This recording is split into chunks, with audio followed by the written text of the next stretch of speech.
A 13-year-old girl walked alone through a blizzard at 2 in the morning, carrying a photograph of a dead man's war. She had a split lip, a torn backpack, and eyes that had already stopped being young. She was looking for a motorcycle club that most people in this town crossed the street to avoid, the Iron Vultures. What she didn't know was that the men inside that compound had been waiting 20 years for someone to remind them why they were still alive. What you don't know is that her father, the decorated veteran in that photograph, was about to become the most dangerous man in this story, not because of what he'd done overseas, because of what he was about to do tonight. If this story hits you where it hurts, smash that like button right now. Drop a comment telling me what city you're watching from, and stay until the very end, because the last 5 minutes of this story will change everything. The snow had been falling for 6 hours straight and showed no intention of mercy. Route 9 stretched north out of Harlan Falls like a scar cut through dead timber, and by midnight the plows had given up, the salt trucks had turned back, and the only things still moving on that road were ghosts and the girl. She walked on the shoulder where frozen gravel crunched beneath sneakers that had soaked through 2 miles ago. Her jeans were stiff with ice below the knees. Her hoodie, 3 sizes too big, her father's old Marine sweatshirt, hung off her shoulders like a surrender flag. Wind carved through the fabric and found every rib. Tessa Vale was 13 years old, and she had not cried once since leaving the house. Not when her father threw the kitchen chair through the living room window.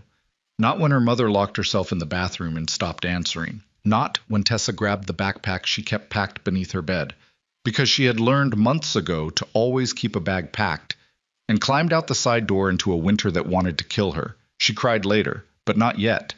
The photograph was inside a Ziploc bag tucked against her chest beneath the sweatshirt. She had stolen it from her father's footlocker 3 weeks ago, back when she first started planning this. The edges were creased and the color had gone yellow with age, but the image was clear enough. 4 men in desert fatigue standing beside a burned-out Humvee somewhere in Fallujah, 2004. Her father was the tall one on the left, young and unbroken, squinting against a rocky sun with a rifle slung across his chest. The man beside him, arm thrown over Nolan Vale's shoulder like a brother, wore a grin that looked like it had been carved with a knife. That man's name, according to the writing on the back, was Graves. Tessa didn't know if Graves was still alive. She didn't know if the Iron Vultures still existed, or if the compound was still where her father had once described it during one of his rare sober nights, back when he used to tell stories instead of throw things. She didn't know if any of it would matter. She only knew that every other door had already closed. The school counselor had filed a report 5 months ago. Nothing happened. Child Protective Services sent a woman in a gray sedan who sat in the living room for 20 minutes while Nolan performed sobriety, like a man who'd spent his whole life pretending to be fine. The woman left. The file closed. 2 weeks later, Nolan broke Tessa's bedroom door off its hinges at 1 in the morning because he thought he heard insurgents in the walls. Her mother, Elise, called the VA crisis line. The hold music played for 47 minutes before she hung up. The pastor at the community church suggested prayer and patience. The neighbors stopped coming over. The landlord taped a final notice to the front door and pretended not to hear the screaming when he walked back to his car. One by one, every institution built to catch people like the Vales let them fall straight through. So Tessa walked. The compound appeared through the snow like something out of a fever dream. A cluster of concrete buildings behind chain-link fence topped with razor wire, set back from the highway behind a wall of dead pines. A row of Harleys sat beneath a corrugated metal overhang, chrome dulled by frost, engines ticking as they cooled. Someone had left a single porch light burning above the main door, and the bulb buzzed and flickered in the cold like it was deciding whether to die. 2 men stood smoking near the gate. Big, bearded, leather cuts over layered flannel, their breath rising in white columns.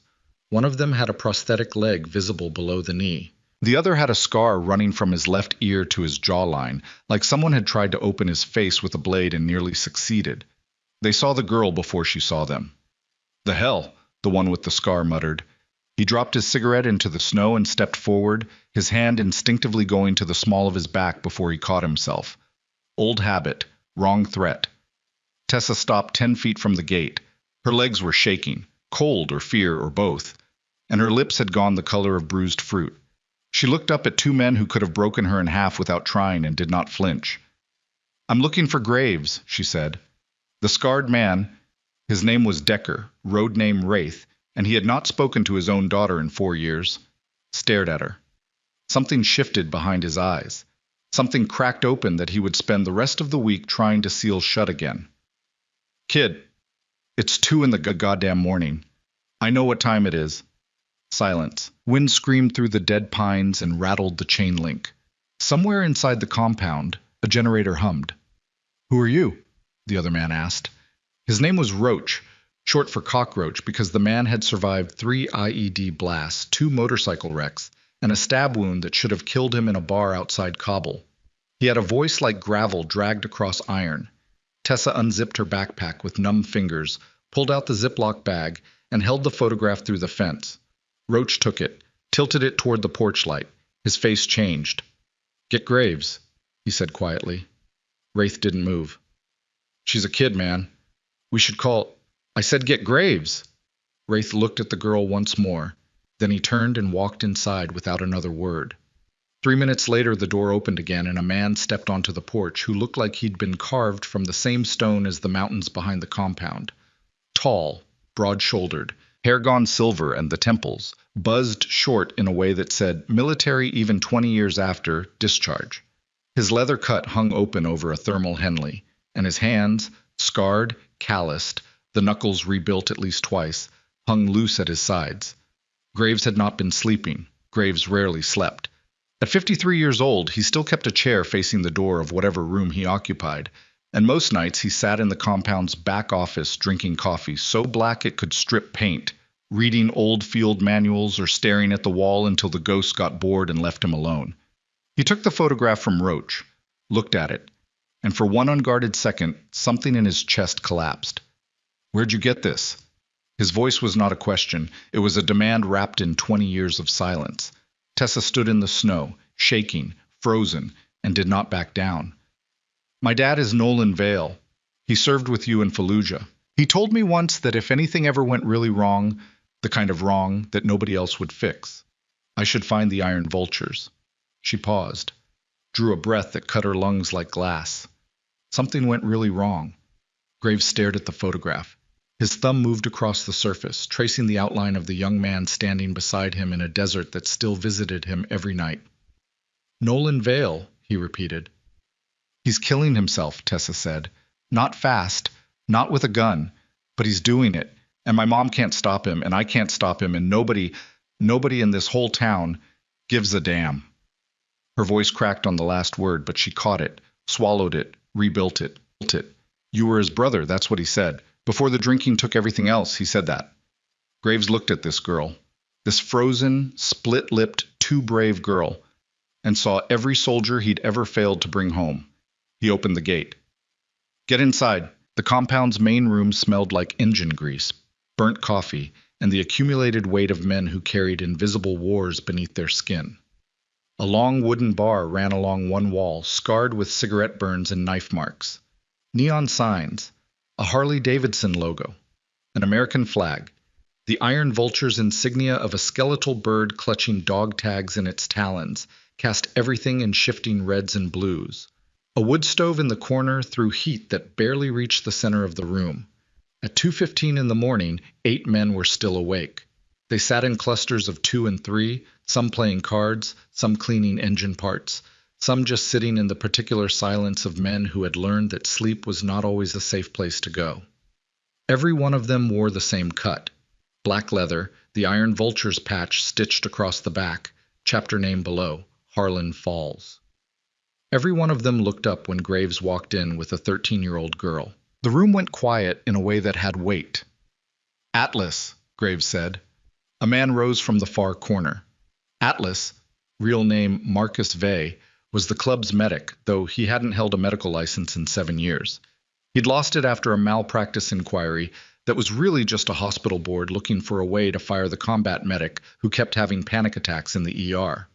He was 46, lean, with hands that had once held men's intestines together in the back of a moving Humvee, and now trembled slightly when he poured his morning coffee. He crossed the room without rushing, knelt in front of Tessa, and studied her face with the quiet focus of a man reading a wound. Split lips not deep, he said. Recent, though. Who hit you? Nobody. Kid. I walked into a door. Atlas looked at Graves. Graves looked at the photograph in his hand. The room waited. She's Nolan's girl, Graves said finally. Nolan Vale. The name moved through the room like a shockwave. A man at the card table, massive, bearded, a leg brace visible beneath his jeans, set down his hand and stood. His road name was Boone, and he had been a Marine sniper before a rooftop collapse in Ramadi put 3 titanium rods in his spine. He walked like every step was an argument with gravity, and he won most of the arguments, but you could see the cost. Nolan Vale, Boone repeated. Son of a bitch. He's alive? Asked another voice. This one belonged to a woman standing near the bar. Tall, angular, ink-black hair pulled back in a severe braid, tattoos climbing both arms from wrist to shoulder. Her road name was Raven. She was the club's road captain, the only woman at the table, and she had earned her seat the same way every other member had, by bleeding for it. She had 2 ex-husbands, a restraining order against a former commanding officer, and a 15-year-old daughter she saw every other weekend when the court allowed it. Alive's a strong word for what my dad is, Tessa said. The room flinched, not visibly, but Tessa felt it. The collective intake of breath, the tightening of jaws, the way hands curled around coffee cups and bottlenecks. These men, and Raven, knew that sentence.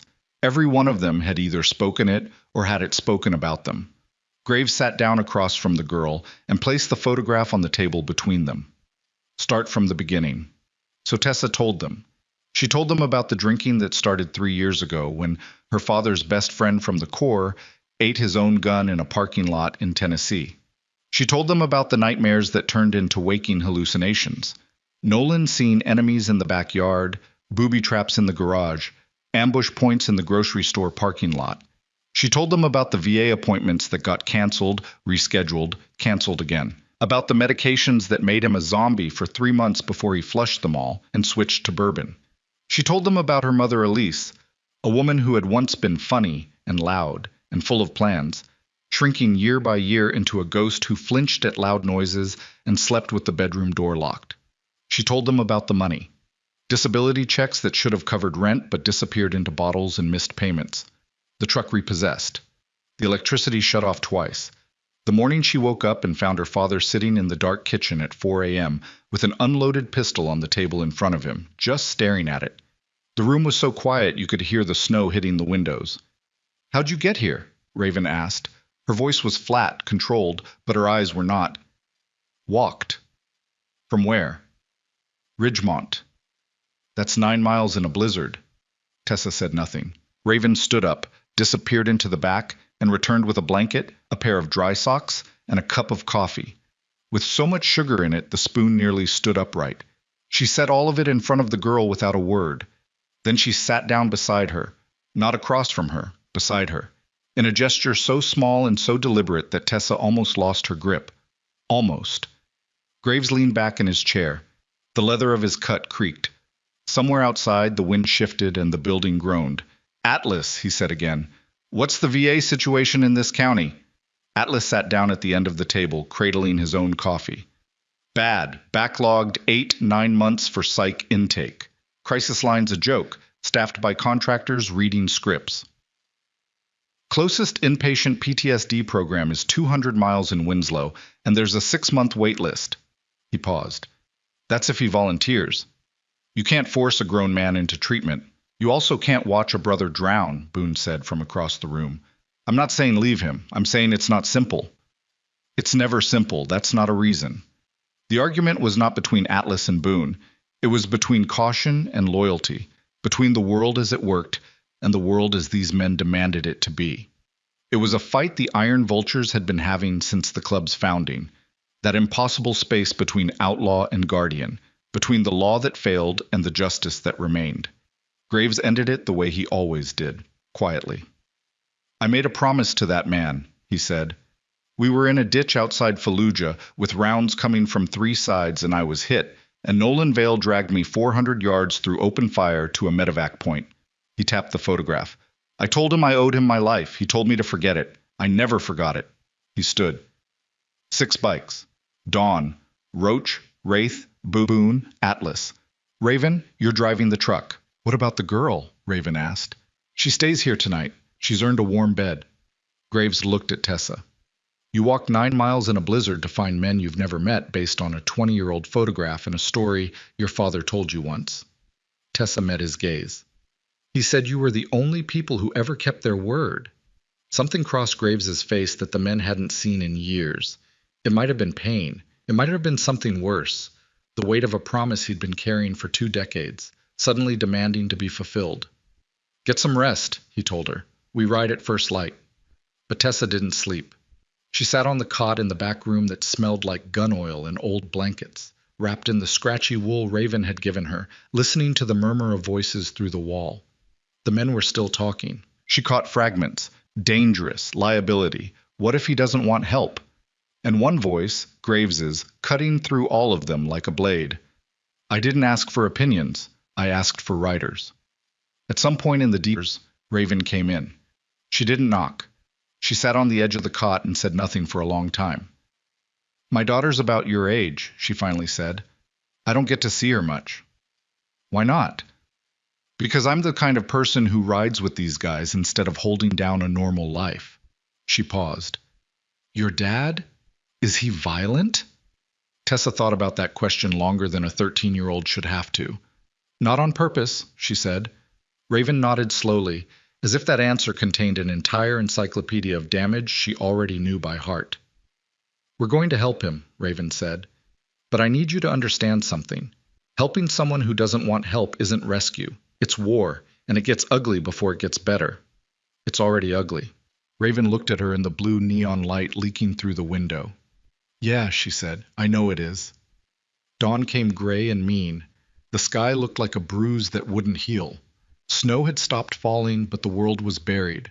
Cars on the highway were just white mounds, trees were bent under the weight, and the road out of the compound had to be cleared by Boone driving a battered snowplow truck that coughed black smoke and screamed like a wounded animal. 6 Harleys idled in formation behind the truck, their pipes rumbling in a low, synchronized growl that you could feel in your teeth. Graves sat at the front on a blacked-out Road King, his face hidden behind a half-helmet and wraparound shades despite the overcast sky. Behind him, Roach, Wraith, Boone on a modified Softail with hand controls for his damaged leg, Atlas on a stripped-down Street Glide, and at the rear, Raven in a heavy-duty pickup with Tessa in the passenger seat. They rode in column, tight, disciplined. Military precision that no civilian formation ever achieved because these men had learned to ride together the same way they had learned to fight together, by trusting that the man beside you would rather die than leave you behind. Tessa watched from the truck as the convoy moved through the frozen landscape. The Harleys threw snow from their tires in white rooster tails, and the exhaust left vapor trails that hung in the cold air like the ghosts of every road these men had ever traveled. She pressed her face against the window and felt something she had not felt in a long, long time. She didn't have a word for it yet, but it felt like the opposite of alone. The ride to Ridgemont took 40 minutes on cleared roads that morning. The town sat in a valley between 2 ridgelines, a dying mill town that had lost its mill 15 years ago and never recovered. Main Street was a parade of empty storefronts and faded signs. The diner was open, the bar was open. The VA satellite office, a trailer in a parking lot behind the post office, had a sign on the door that said, "Closed until further notice." Nolan Vale's house sat on a dead-end street near the railroad tracks. A Cape Cod that had once been painted blue, but had gone gray with neglect. The porch sagged. The front window was covered with a garbage bag and duct tape, the one Nolan had broken 2 nights ago. A pickup truck with expired plates sat in the driveway, half buried in snow. The 6 Harleys pulled up in front of the house and killed their engines simultaneously. The sudden silence was louder than the roar had been. Neighbors watched from behind curtains. A man across the street stepped onto his porch, saw the line of bikes and leather cuts, and went back inside. The sound of a deadbolt engaging carried across the still morning air. Graves dismounted first. He stood in the street for a moment, looking at the house, reading it the way a soldier reads a building before entry. Structural damage, sight lines, exits, calculating risk. Atlas, you're with me. Everyone else holds the perimeter. Perimeter, Wraith repeated with a dark half-smile. Like we're clearing a compound. We are, Graves said, and he wasn't smiling at all.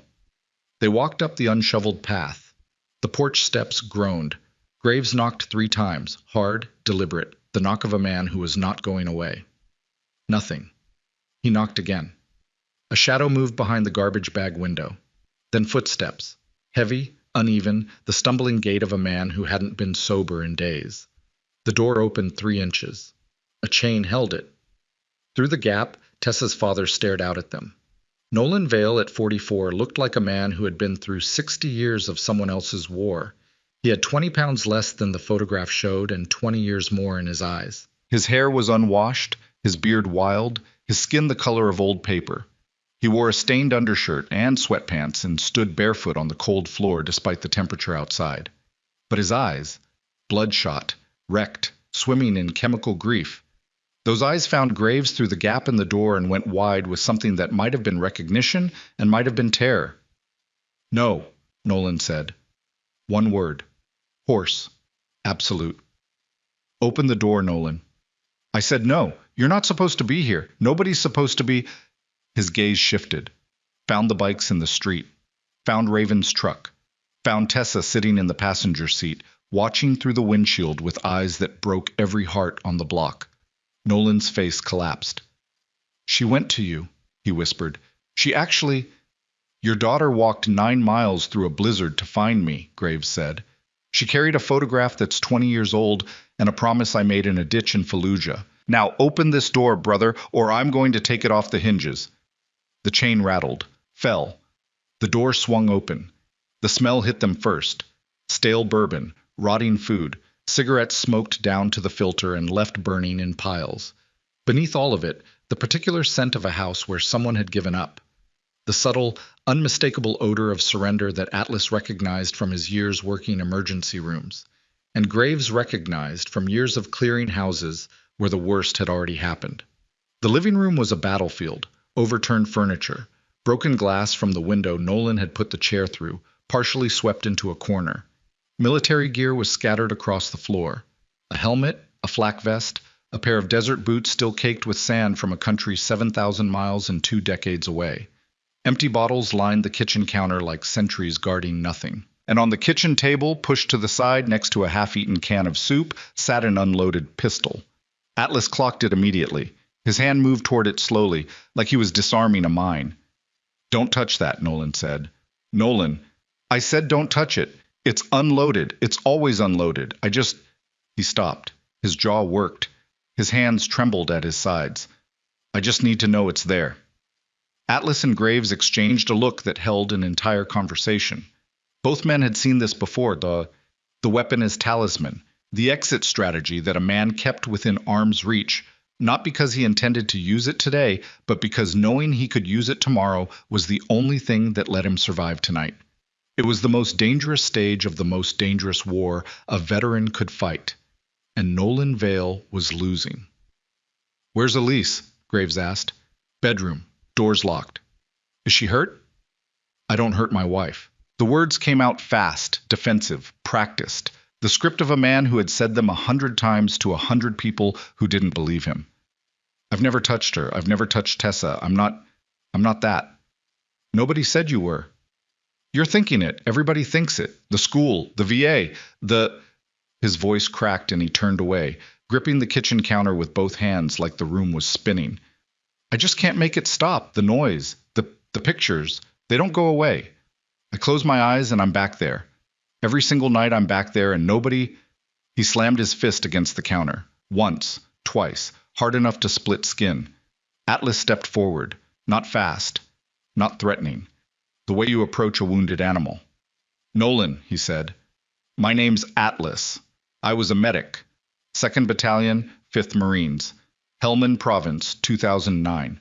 I know exactly what noise you're talking about. He paused. And I know the pistol on the table isn't about protection. Nolan went still. The silence was catastrophic. Your daughter came to us, Atlas continued quietly.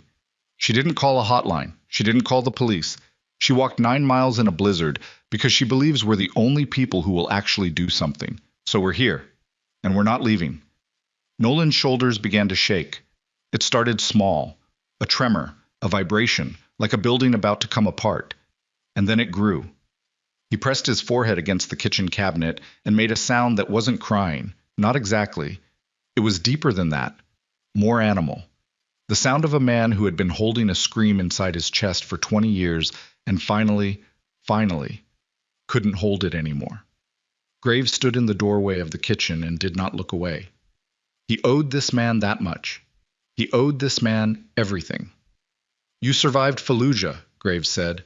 "You dragged me 400 yards under fire. You kept me alive when every medic on that block was dead and every exit was gone." His voice didn't waver. "But you let the war follow you home, Nolan, and it's eating your family alive." Nolan's fist was still bleeding against the cabinet. His breath came in torn, ragged pieces. "I don't know how to stop it," he whispered. "I know," Graves said. "That's why we're here." Outside, Tessa sat in the truck with her forehead against the glass, watching the front door. Raven sat beside her, engine off, heater dying, saying nothing. The cold crept in around the edges of the windows like something alive. "What's happening in there?" Tessa asked. "The hard part," Raven said. Minutes passed. 5. 10. The front door didn't open. No shouts, no crashes, just silence and the gray morning light and the neighbor's curtains still twitching. Then Tessa saw movement. The bedroom window on the second floor. A curtain pulled aside, and her mother's face appeared. Elise Vale looked down at the row of motorcycles in the street, at the men in leather standing in her yard, at the truck where her daughter sat. Elise's face held no expression. That's what terrified Tessa most. Her mother had stopped reacting to the extraordinary because the ordinary had already broken her. But then Elise's gaze found Tessa, and something moved behind her eyes. Not hope, not yet. Something more fragile than hope. Something closer to the memory of what hope used to feel like before it became dangerous to want things. The front door opened.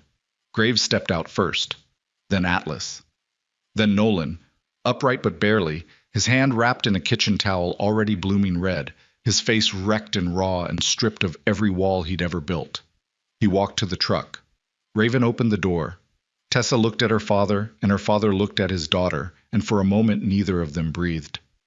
"I'm sorry," Nolan said. The words came out broken, halved, like he'd been carrying them so long they'd worn down to nothing. "Tessa, I'm so sorry." Tessa didn't answer. She couldn't, because she was 13 years old, and she had just done the bravest thing anyone in this town had done in 20 years, and she was suddenly, completely, terrifyingly exhausted. She just reached out and held her father's bleeding hand.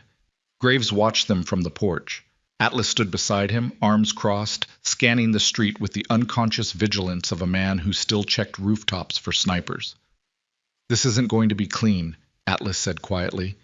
"He needs more than we can give him. Professional treatment, long-term, the kind that costs money nobody here has. One step at a time." "Graves, that pistol on the table, I saw it." "He said it's unloaded." "They always say it's unloaded." Atlas was quiet. Then, "There's a veteran recovery group that meets Tuesday and Thursday mornings at the community center in Ashford, 20 miles, run by a former corpsman named Dietrich. He's good. He's real." He paused. "But Nolan has to want it.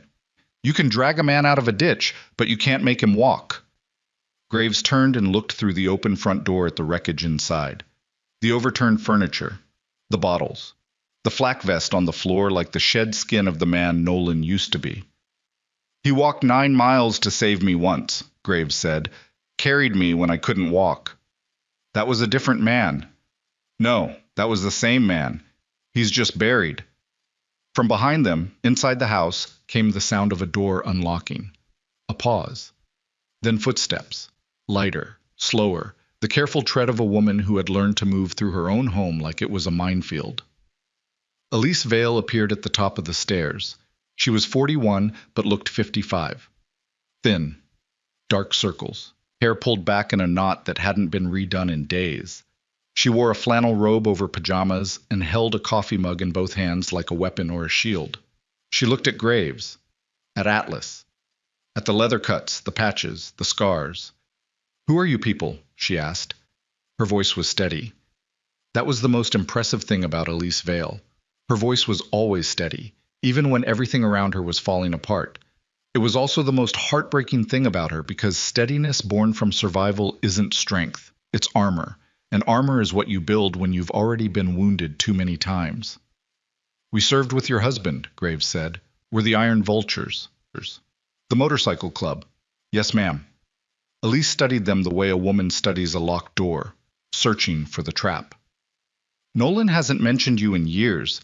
He said that part of his life was over. It is, but brotherhood isn't a part of life. It's all of it. Something flickered in Elise's face. Distrust, exhaustion, and beneath both, so deep it was almost invisible, the faintest crack in the armor, where something raw and desperate was trying to push through. He won't listen to me anymore, she said. He won't listen to the doctors. He won't listen to anyone. He'll listen to us. How do you know? Graves didn't answer immediately. He looked at the photograph still in his hand. Two young men in a desert, unbroken, before the world taught them what it really meant to survive. Because we're the only ones who know what he sounds like when he's dying, Graves said, and we heard it once before. Elise Vale set down her coffee mug, walked slowly down the stairs, crossed the living room through the wreckage of her own life, stepped onto the porch where the cold hit her bare feet and the gray morning light showed every fracture line in her face. She looked at the motorcycles, at the men, at her daughter holding her husband's hand by the truck.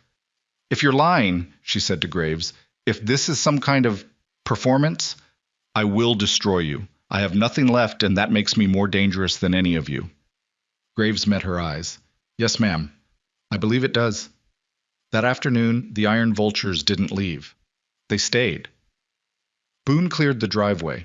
Roach boarded up the broken window with plywood from the truck. Wraith and Atlas went through the house room by room, quietly removing every bottle they could find. Raven took Tessa to the diner in town and ordered her the first real meal she'd eaten in 3 days.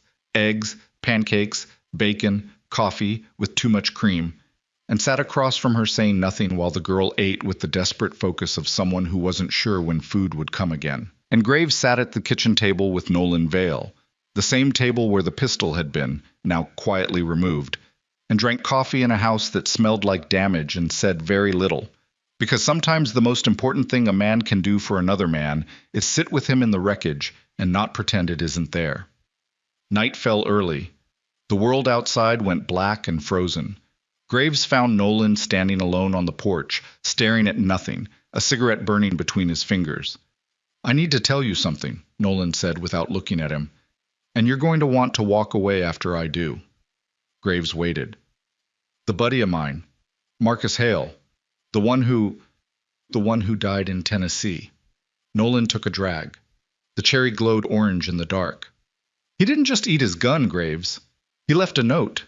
3 pages. About what happened to our unit after you rotated out. About what we were ordered to do. About what was done to us. His voice dropped. There are people still serving, people with rank, who are very, very interested in making sure that note stays buried. Graves turned slowly. What kind of people? Nolan finally looked at him. His eyes were clear. Not sober, not yet, but clear in the way of a man standing at the edge of something he couldn't take back. The kind who already came to my house once asking about it, 3 months ago. 2 men in a black sedan with government plates. He paused. They told me that if Marcus's note surfaced, everyone connected to it would be buried right alongside it. The porch light buzzed overhead. Snow began falling again, light and silent, drifting through the dark like ash. Graves felt something cold settle in his chest. Not fear. Something older. The instinct of a man who had survived enough ambushes to know when one was coming.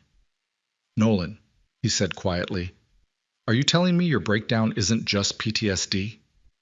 Nolan crushed the cigarette under his bare foot. The pain didn't register on his face.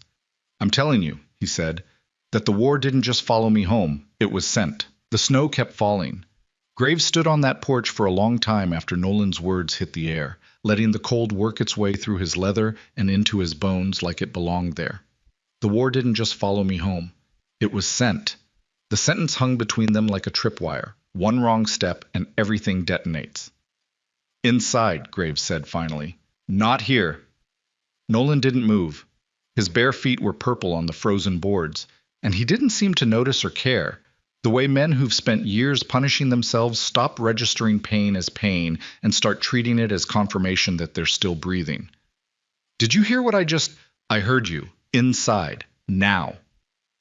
They went through the kitchen, past the counter where Atlas had left a fresh pot of coffee that nobody asked for but everybody needed, past the hallway where Boone had stacked the broken furniture against the wall in a neat row, like casualties waiting for transport, into the back room, Nolan's office, though calling it an office was generous, a desk buried under unopened mail, a filing cabinet with one drawer permanently jammed, military citations framed on the wall beside water stains that ran down the plaster like old wounds. Graves closed the door, leaned against it, crossed his arms. Talk.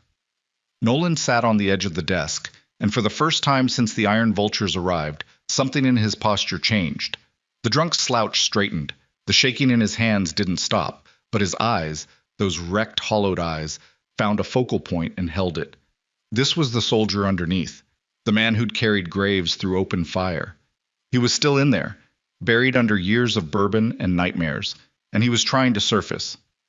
After you rotated out of Fallujah, Nolan began, his voice low and controlled, our unit got reassigned. Temporary attachment to a joint task force operating out of a forward base near Saclawea. Classified. No paper trail worth a damn. The CO was a lieutenant colonel named Hendricks. Don't know him. Nobody does. That's the point. Nolan rubbed his jaw.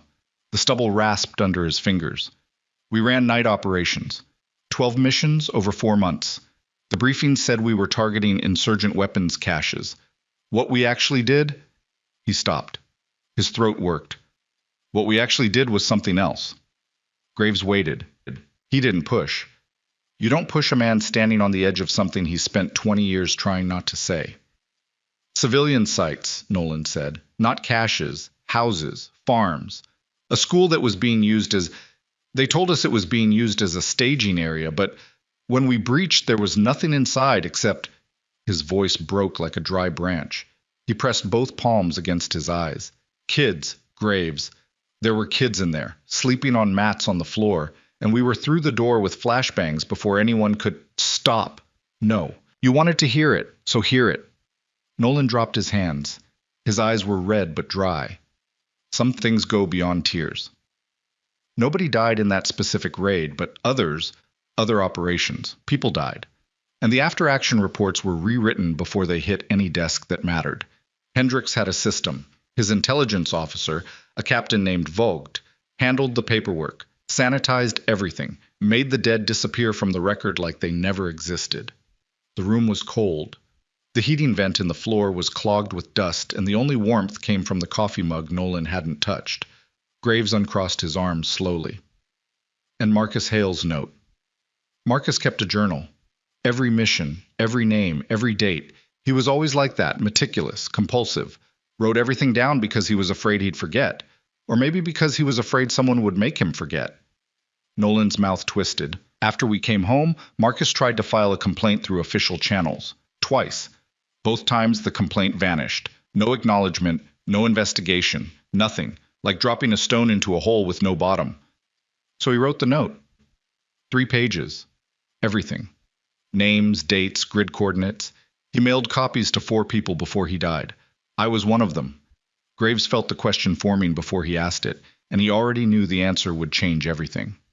Do you still have your copy? Nolan's gaze shifted to the filing cabinet with the jammed drawer. Neither man spoke. The wind outside pressed against the window like something trying to get in. The men who came to your house, Graves said.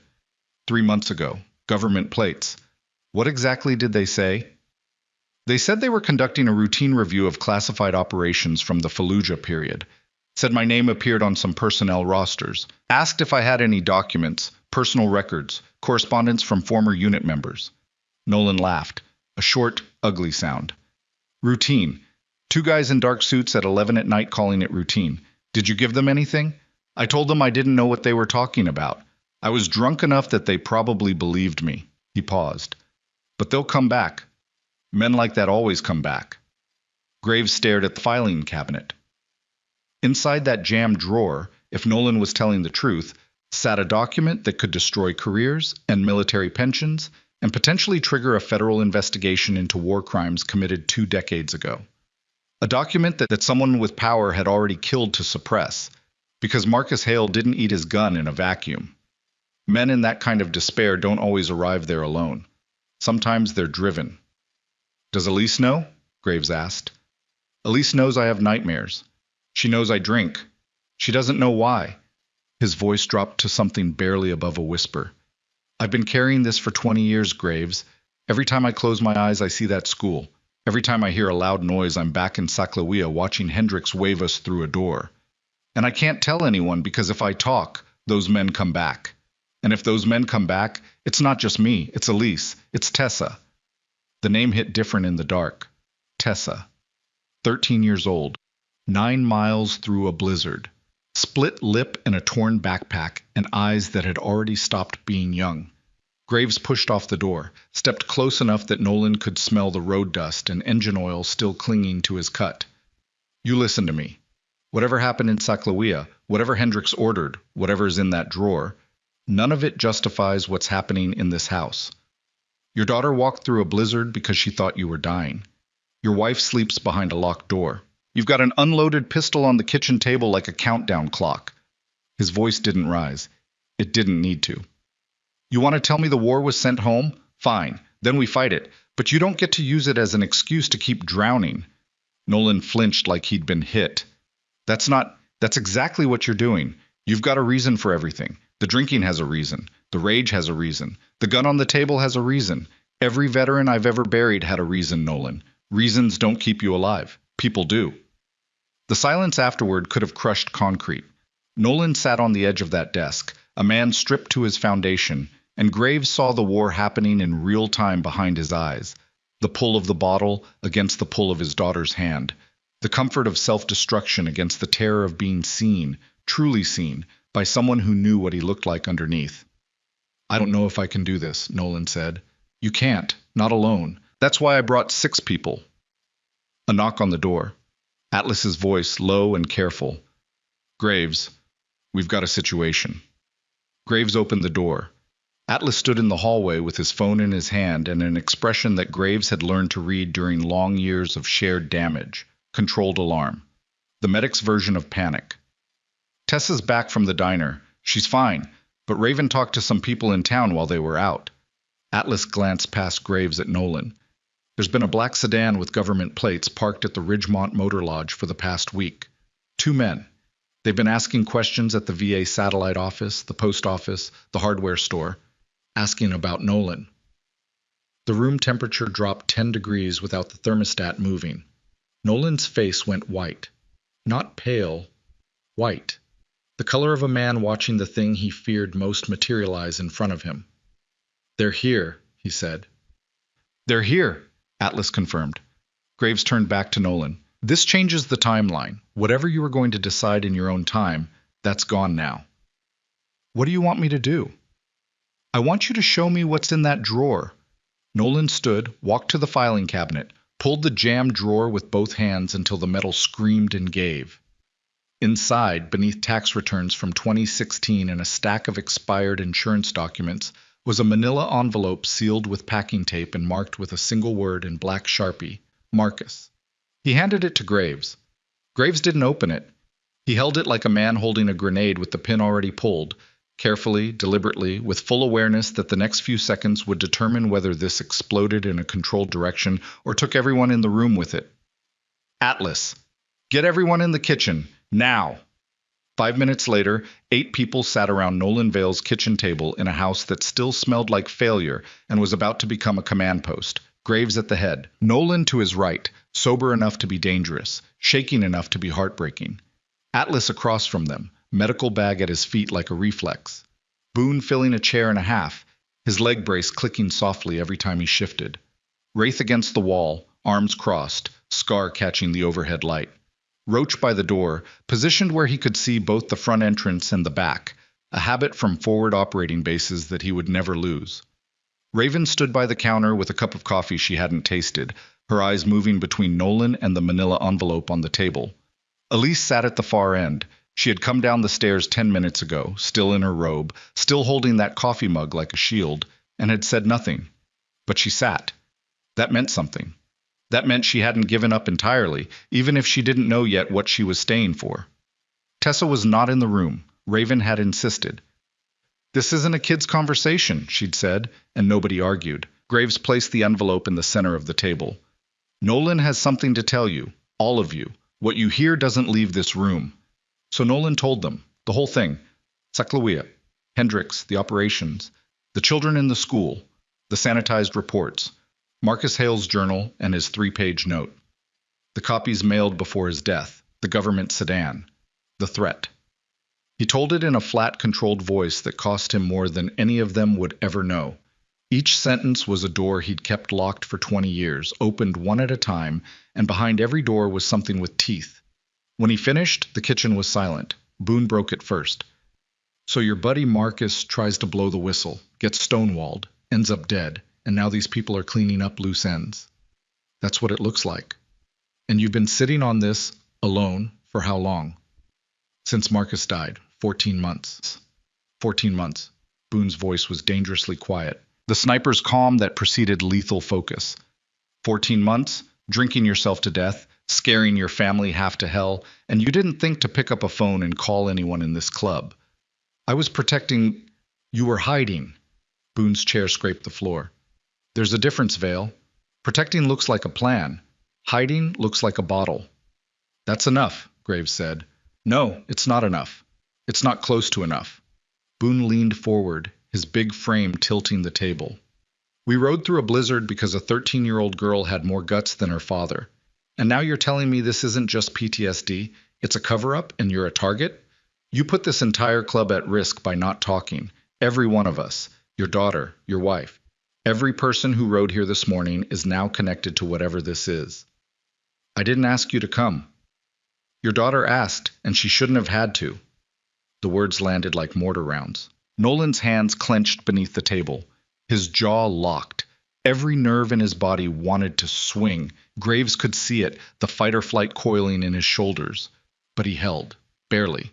By a margin so thin you could see light through it. Atlas stepped in, quiet, measured. The medic's voice. "Boone's right about the risk, and Nolan's right that he was scared. Both things are true. Can we deal with both?" "What's the play?" Wraith asked from the wall. He hadn't moved during the entire story, hadn't flinched, but his right hand was resting on his belt where a knife had lived for the past 15 years, and his eyes were doing that thing they did when the world narrowed to targets and exits. Graves looked at the envelope. "First, we find out what's actually in here. Then we find out who's in that sedan at the motor lodge and what their authority is. Then we make a decision as a club." "And Nolan?" Raven asked. "Nolan stays with us. Family too. They're not sleeping in this house tonight." Elise spoke for the first time. "Excuse me?" Every head turned. She stood slowly. The robe hung off her thin frame, and her bare feet were red on the cold kitchen tile, but her voice, that steady, armor-plated voice, filled the room. "You're telling me that my husband has been lying to me for over a year, that the reason my life fell apart wasn't just the war. It was something specific, something real, something he chose to hide from me while I was locking my bedroom door every night, wondering if tonight was the night he finally—" She stopped, swallowed, rebuilt. "And now you want me to pack a bag and follow a motorcycle club I've never met to a place I've never been because 2 men in a car might be dangerous?" "Yes, ma'am," Graves said. "Why should I trust you?" "Because your daughter already does." Elise looked at Graves for a long time. Then she looked at Nolan. And what passed between husband and wife in that moment was not forgiveness. Forgiveness was a country they couldn't even see from where they stood. It was something rawer. It was the recognition that every terrible thing she had survived in this house now had a name, and the name was not her husband's weakness. The name was a lieutenant colonel called Hendricks, and a system that had chewed up her family and spit out the bones. "I'll pack," she said. "But if anyone in this room is lying to me about anything, I'm taking Tessa and disappearing, and none of you will find us." She went upstairs without waiting for a response. Raven watched her go. Then she looked at Graves. "I like her." "She's tougher than all of us," Graves said. And he meant it.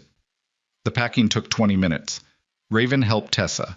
2 backpacks, essentials only, the kind of evacuation efficiency that both of them knew too well for different reasons. Atlas collected Nolan's medications, the ones he'd been prescribed and stopped taking, and sealed them in a bag with dosage notes written in his careful medic's handwriting. Boone and Roach swept the house one more time, checking windows, checking doors, looking for anything that felt wrong. Wraith went to the motor lodge. He went alone, on foot, through the back streets of Ridgemont, where the streetlights were spaced far enough apart that a man who knew how to move in darkness could cross the entire town without being seen. It took him 11 minutes. The Ridgemont Motor Lodge was a 2-story cinder block rectangle with a parking lot that held 6 cars, a Coke machine with a busted light, and she, in spot number 4, backed in for a quick exit, a black sedan with government plates. Wraith didn't approach. He stood in the shadow of a dumpster behind the diner across the street and watched. Room 7, second floor, light on behind drawn curtains, one shadow moving. The sedan's engine was cold, no exhaust, no heat shimmer, which meant they'd been in for a while. He memorized the plate number, counted the exits, noted the security camera above the office door. Probably broken, probably hadn't worked since the lodge was built in 1987. Then he walked back the way he came and arrived at Nolan's house 14 minutes later with his breath steaming in the dark. 2-door room, second floor, he reported to Graves on the porch. 1 occupant visible. Sedan's been sitting long enough to freeze over. Virginia plates. He recited the number. Graves filed it somewhere behind his eyes where it would stay until he needed it. Weapons? Didn't get close enough, but the curtains are heavy duty. They brought their own. That's not tourist behavior. No, it's not. The convoy left Ridgemont at 2300 hours. 6 Harleys, 1 pickup truck, 1 family that hadn't been a family in over a year and was now being held together by the mechanical force of strangers who refused to be strangers. They rode without headlights for the first 2 miles. Graves's order? Instinct, the kind of operational caution that civilian minds would call paranoid and combat minds would call survival. Tessa sat between Elise and Nolan in the back seat of Raven's truck. Nobody spoke. The heater rattled. The windshield wipers scraped ice in a rhythm that sounded like a metronome counting down to something none of them could see yet. Nolan's hands were shaking again, not from cold, not from withdrawal, though that was coming, and Atlas had already warned Graves about the timeline. 72 hours from the last drink to the worst of the tremors. 48 hours to the hallucinations. Without medical supervision, alcohol withdrawal could kill a man. With it, it would merely feel like dying. Nolan was shaking because his wife was sitting 18 inches away from him and hadn't looked at him since the kitchen, hadn't spoken to him, hadn't touched him. She sat with her arm around Tessa and her eyes fixed on the dark road ahead, and every line of her body said, I am here for my daughter. Not for you. Not yet. Maybe not ever. He deserved it. He knew he deserved it. That was the worst part. The clarity. For the first time in months, the fog was lifting, and what it revealed was not the man he wanted to be. It was the wreckage of the man he'd become. The compound appeared at midnight. Floodlights hit the chain link and turned the falling snow into static on a dead television. The gate rolled open and the bikes filed in one by one, their engines echoing off the concrete walls in a sound that Tessa would remember for the rest of her life. The deep rolling thunder of machines built for roads that never end, ridden by men who understood that some journeys don't have destinations, they just have directions. Inside, the compound transformed. What had been a clubhouse became an operations center with the quiet efficiency of men who'd done this before. Not the motorcycle part, not the outlaw part, but the military part. The part where you identify a threat, protect your people, and figure out your next move before the enemy figures out theirs.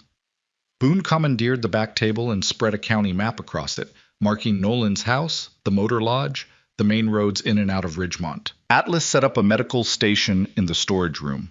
Cot, blankets, water, electrolyte packets, the benzodiazepines he kept for exactly this kind of situation, because the VA wouldn't prescribe them fast enough, and men died in the gap between bureaucracy and biology. Raven took Elise and Tessa to the back rooms. 2 cots, clean sheets, a space heater that glowed orange in the corner.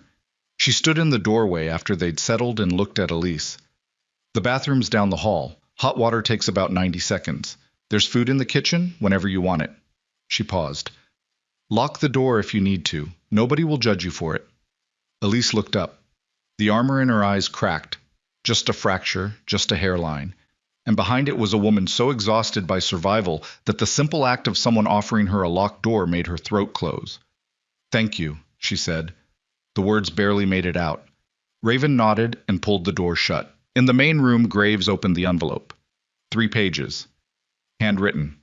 Marcus Hale's penmanship was small, precise, the kind of writing that suggested a man who believed every word might be his last and wanted each one to count. Atlas, Boone, Roach, Wraith, and Nolan stood in a loose semicircle around the table as Graves read aloud, his voice flat, clinical, stripping the horror of its drama so they could hear the facts underneath. Names, dates, grid coordinates.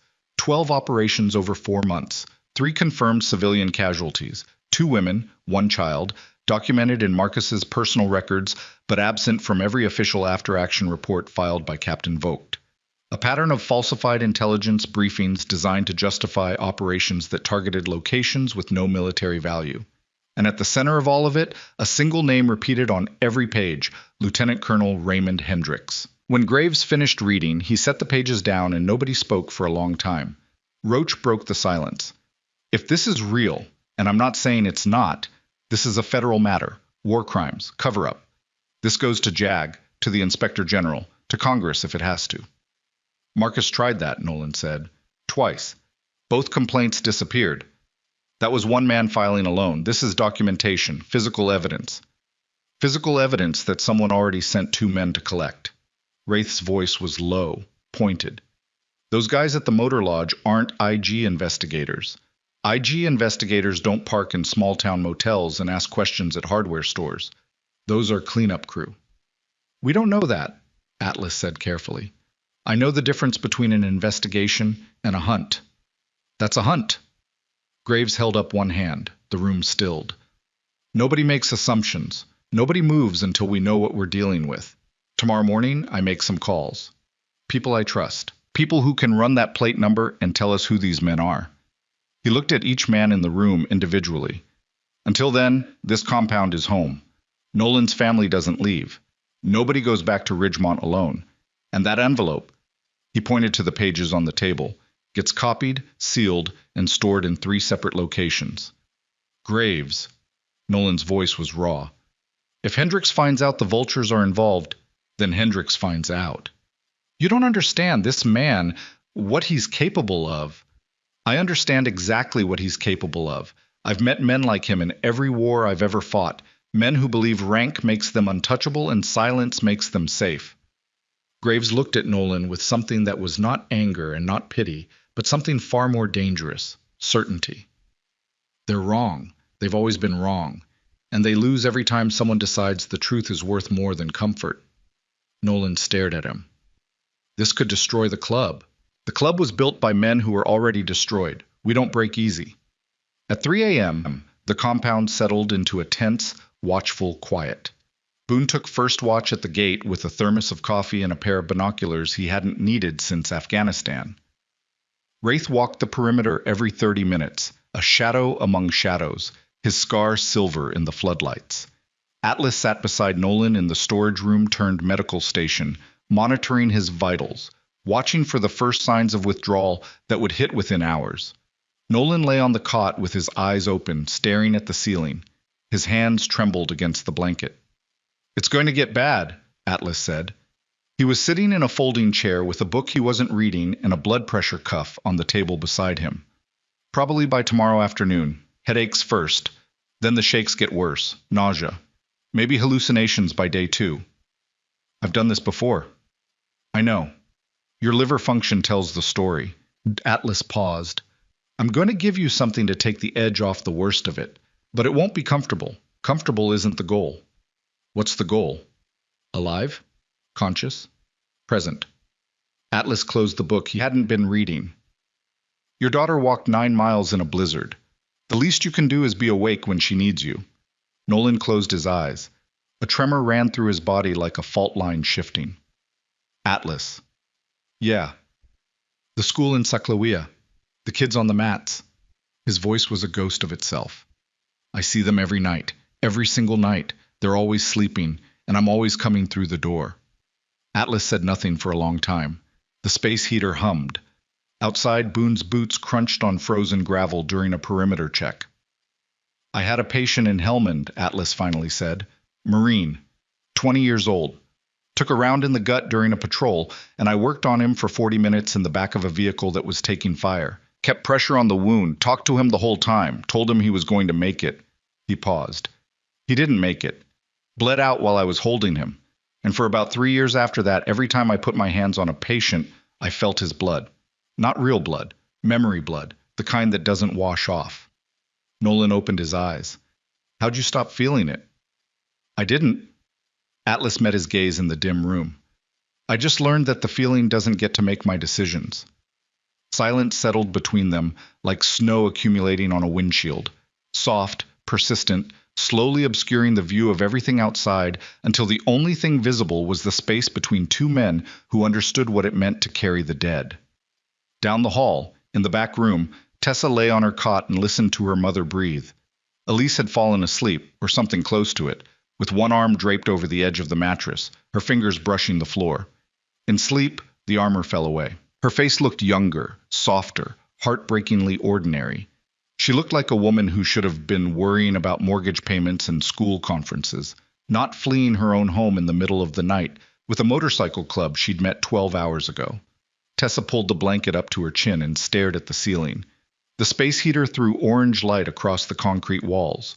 Through the thin wall, she could hear the murmur of men's voices, low, serious, the kind of conversation where decisions get made that change everything. She thought about her father's face when he saw her in the truck.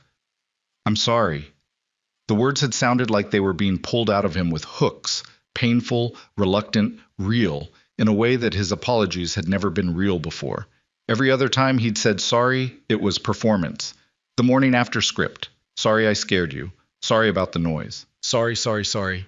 An endless loop of empty syllables designed to make the problem disappear until the next time. But today was different.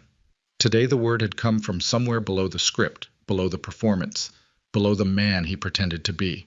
It came from the man he actually was, and that man was terrified. Tessa didn't know if terrified was enough. She rolled over and pressed her face into the pillow that smelled like motor oil and old wool and thought about Raven, the way she'd sat beside her at the diner without filling the silence, without asking questions, without trying to make anything better.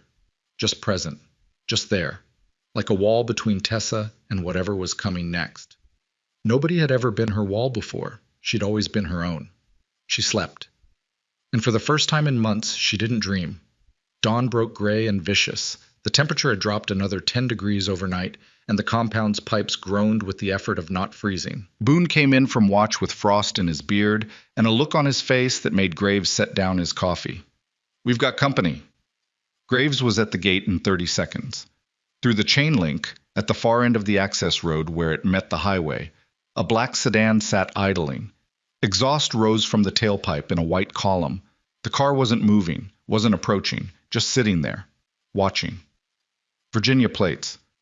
Graves stared at the sedan for a full minute.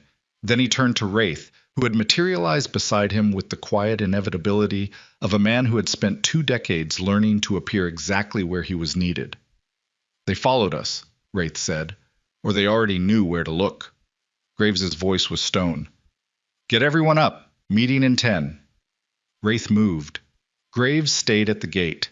The sedan's headlights flicked once, a slow, deliberate pulse, and then it pulled onto the highway and drove east toward Ridgemont. The message was clear. We know where you are. And just like that, the Iron Vultures weren't just helping a broken veteran anymore. They were standing between a wounded family and something with no name, no face, and no intention of stopping. And the only road that might have led back to safety had just been erased by a pair of headlights vanishing into the frozen dawn. The meeting lasted 9 minutes. That was all it took for everything to change. Graves stood at the head of the long table in the compound's main room, with the county map spread beneath his scarred hands, and every member of the Iron Vultures watching him with the particular focus of men who had been trained to recognize the moment when a situation stops being manageable and becomes survival. The fluorescent lights overhead buzzed and flickered. Coffee steam rose from mugs nobody was drinking. Outside, the wind had picked up and was throwing ice pellets against the windows in bursts that sounded like small-caliber fire. They know where we are, Graves said, which means they either followed us last night, in which case they're competent, or they already had this compound flagged, in which case they've been watching longer than we thought. How much longer? Boone asked. That's what we need to find out. Graves pulled a prepaid phone from his cut pocket. He'd bought it 18 months ago at a gas station in Wheeling and never activated it, kept it charged and sealed in plastic for exactly the kind of morning where your regular phone becomes a liability. I'm calling Priest. The name moved through the room with weight. Atlas shifted in his chair. Roach uncrossed his arms. Even Wraith, who didn't react to much, tilted his head slightly, the scar on his jaw catching the light. Priest wasn't Iron Vultures. Priest was something else entirely. A former military intelligence analyst who had burned out of the system 12 years ago and now operated from a cabin in rural Virginia, doing the kind of work that existed in the space between legal and necessary. He tracked things, found things, made things visible that powerful people had paid to make invisible. He owed Graves a debt from a situation in 2014 that neither man discussed, and Graves had never called it in. Until now. He dialed. The phone rang 4 times. A voice answered, flat, clipped, the verbal equivalent of a locked door. It's Graves. A pause. Then, that phone's been dark for 18 months. I know. Which means this is the call. Yes. Another pause, longer. The sound of a chair creaking, a window being checked. Priest's operational paranoia was not performance. It was the residue of a career spent learning how information could kill you faster than a bullet. Go. Graves read the plate number Wraith had memorized. Virginia tags. He gave the make, model, color. Described the 2 men at the motor lodge, approximate age, behavior pattern, the heavy curtains they'd brought themselves. He gave them Hendrix's name, Vogt's name. The broad strokes of what Marcus Hale's note contained without specifics, because Priest didn't need specifics. He needed vectors. Timeline? Priest asked. They've been in Ridgemont at least a week. They were outside my compound this morning. Your compound. The Iron Vultures. Harlan Falls. Silence. Then Priest said something that made every man in the room go still, even though they could only hear Graves's side of the conversation. Graves's face changed. Not dramatically. Graves wasn't dramatic. But the muscles around his jaw tightened and his eyes went flat in a way that Atlas recognized from combat. The look of a man processing lethal information. Say that again, Graves said. Priest said it again. How sure are you? I'll verify and call back within the hour. But if I'm right, you need to understand. This isn't a cleanup operation. This is containment. And containment has a different endpoint than cleanup. Understood. Graves. Whatever you're protecting, document, person, both, do not let it stay in one location. Separate and distribute, now. The line went dead. Graves set the phone on the table, looked at the room. Every eye was on him and every eye recognized the expression on his face, because every man there had worn it at least once, the moment in combat, when the intelligence changes and everything you thought you knew becomes a map to the wrong territory. Priest says the plate traces to a private security contractor called Ashburn Kessler, Virginia-based, government-adjacent. He paused. They're not federal, they're not military, they're private, which means somebody is paying them, and the kind of work Ashburn Kessler does. He stopped again, choosing words like a man choosing his steps through a minefield. They specialize in asset recovery and information suppression for clients with defense and intelligence connections. The room absorbed this. Information suppression, Roach repeated. That's a clean way of saying they make things disappear. People too? Raven asked from the counter. Her coffee had gone cold. Her eyes had not. Priest didn't say that. He didn't have to. Graves looked at Nolan, who sat at the far end of the table with his hands flat on the surface, pressing down hard enough to whiten his knuckles, as if the table was the only thing keeping him from flying apart. The tremors had worsened overnight. His skin had taken on a grayish sheen and sweat beaded at his temples despite the cold. Withdrawal was arriving on schedule, and it was arriving alongside something far worse. Hendrix hired a private contractor to find Marcus's note, Nolan said. His voice was thin, stripped. Not the military, not any official channel, private. Because if this went through official channels, there'd be a record. Which means Hendrix is acting alone, Atlas said. Or at least outside his chain of command. Which means he's desperate, Wraith added. Desperate men with money and connections are the most dangerous thing there is. Graves pulled the map closer, drew a circle around the compound with his finger, drew another circle around Ridgemont, drew a line between them. The highway, the access road, the 12 miles of frozen terrain that separated the iron vultures from the men watching them. We separate the assets, he said. The original note stays here. Copies go to 3 locations. Priest gets one electronically. Boone takes a physical copy to his sister's place in Morgantown. Raven takes the third. Where? Raven asked. Your call. Somewhere nobody connects to this club. Raven thought for 3 seconds. I know a place. Good. Move within the hour. Graves turned to Atlas. How's Nolan? 12 to 18 hours from the worst of it. He needs fluids, benzos, and somebody watching him around the clock. Moving him right now is a bad idea. Then he stays. Elise and Tessa stay. Compound goes to lockdown. Graves. Nolan's voice cut through the room like a crack in ice. This is my mess. My war. You should hand me over. Give them the note, give them me, and this ends. The silence that followed was not empty. It was loaded, compressed, pressurized, containing something that every person at that table felt in their chest. Graves walked to the end of the table, stood directly in front of Nolan, close enough that Nolan could see every scar on the man's hands, every line that 20 years of impossible loyalty had carved into his face. You say that again, Graves said quietly, and I'll break your jaw. Not because I'm angry, because a man who survived Fallujah doesn't get to surrender in his own kitchen. Nolan's eyes filled, but nothing fell. The trembling in his hands intensified until the table shook. I don't deserve. Nobody in this room got what they deserved. That's not how it works. You don't earn brotherhood. You don't lose it by being broken. You lose it by quitting. Graves leaned closer. Are you quitting? A beat. 2, 3. No, Nolan whispered. Then shut up and let us work. The compound fractured into controlled motion. Boone was on his bike within 20 minutes, the copy of Marcus's note sealed in a waterproof pouch strapped inside his cut, heading northwest toward Morgantown through back roads he'd memorized years ago. His modified Softail coughed once in the cold before the engine caught and settled into its heavy, uneven idle, the sound of a machine built for endurance, not beauty.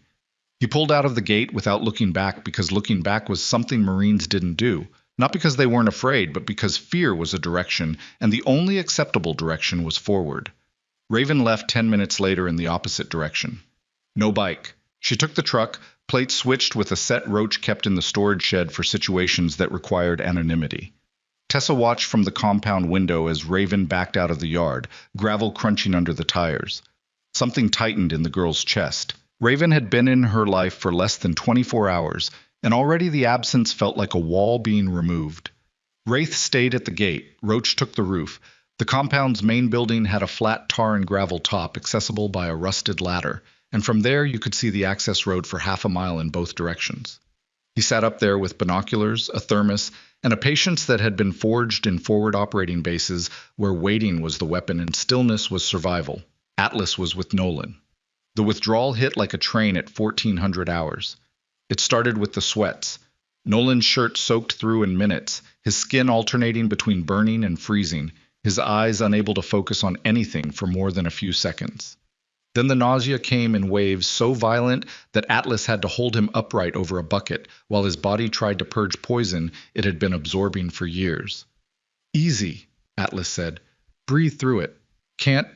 You can. Inhale. Hold. Exhale. Again. I can't do this. You're already doing it.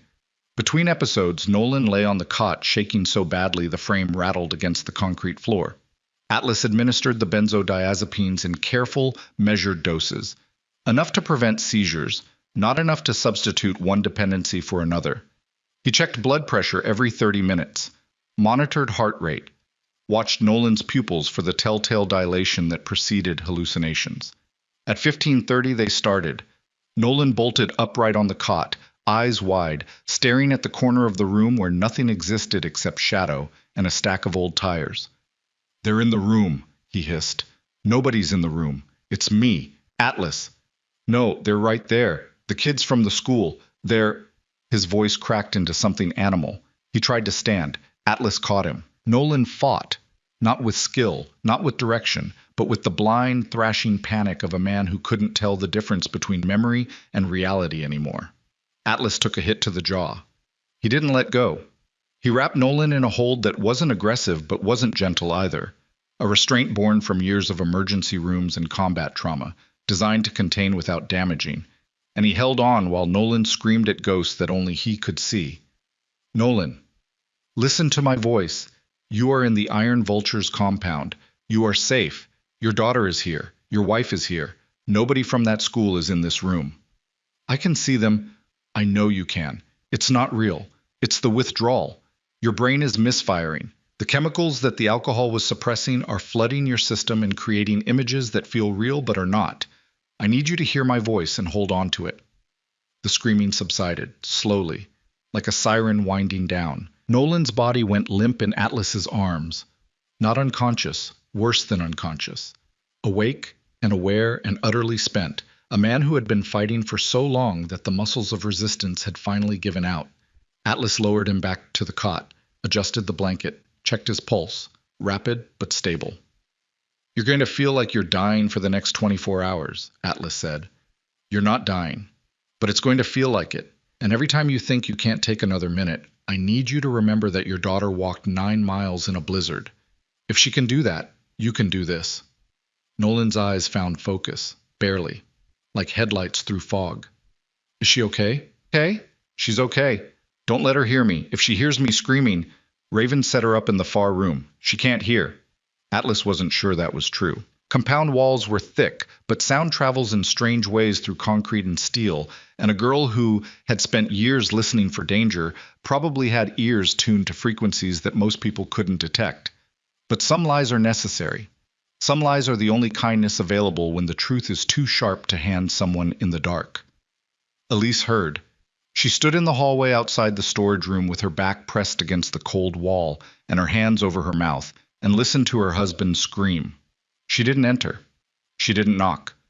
She stood there for 11 minutes, counting each minute on the watch she wore on the inside of her wrist, a habit from the years when tracking time was the only control she had left. And when the screaming stopped, she walked back to the room where Tessa was sleeping and sat on the edge of the cot and stared at the wall until her hands stopped shaking. She was furious. Not at Nolan, or not only at Nolan. She was furious at the system, the VA that had failed him, the military that had broken him and discarded the pieces, the neighbors who heard the screaming and turned up their televisions, the counselor who filed a report that went nowhere, the entire architecture of abandonment that had surrounded her family for 3 years while she held it together with nothing but her own stubbornness, and the steady voice she'd built like a fortress to hide the woman who was falling apart inside it. And she was furious at herself, because she had known, somewhere deep, in the place where wives know things they can't prove, that the drinking wasn't just grief, that the nightmares weren't just PTSD, that there was something specific, something hidden, something her husband was protecting her from with his silence. And she had let him. She had accepted the locked doors and the unexplained rages and the slow disintegration of the man she married because questioning it felt more dangerous than enduring it. That was the worst kind of betrayal. Not the lie, but the collaboration. The mutual agreement to pretend that everything could be explained by words they'd already learned. Trauma, depression, alcohol use disorder. Clean clinical language that put borders around chaos and made the unspeakable sound manageable. But it wasn't manageable. It was never manageable. And now she was sitting in a motorcycle club compound, listening to her husband hallucinate about dead children in a room she couldn't enter, and the only people standing between her family and something she didn't fully understand were a group of scarred, damaged veterans in leather cuts who operated by a code she didn't recognize. She wanted to hate them. She couldn't, because they were here, and nobody else was. At 1700, Priest called back. Graves took it in the back office with the door locked and the window covered. The conversation lasted 4 minutes. When he emerged, his face held an expression that Atlas, who had known him for 19 years, had seen only twice before. Once in Fallujah, when their position was overrun. Once at a funeral for a brother who hadn't survived the peace. Everyone, now. They gathered. Atlas left Nolan sedated on the cot. The man would be unconscious for at least 2 hours, and joined the circle in the main room. Wraith came in from the gate, replacing himself with a motion sensor alarm rigged to a buzzer. Roach came down from the roof with ice in his beard and binoculars around his neck. Elise came too. Graves didn't stop her. Priest confirmed Ashburn Kessler, private security, founded in 2008 by former Special Activities Division personnel. They handle, and I'm using Priest's exact words, deniable resolution of sensitive information exposures for clients in the defense and intelligence sectors. English, Roach said. They make problems go away. Documents, witnesses, whistleblowers. Witnesses, Elise repeated. Her voice was steady. Her face was not. The two men at the motor lodge are operators, former military. One of them, the taller one, has a record that Priest couldn't fully penetrate, which means his file has been scrubbed.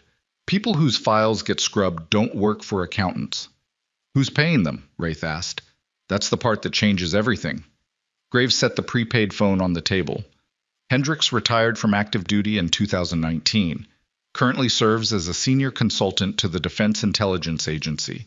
His current contract is through a subsidiary of Ashburn Kessler's parent company. The room processed this.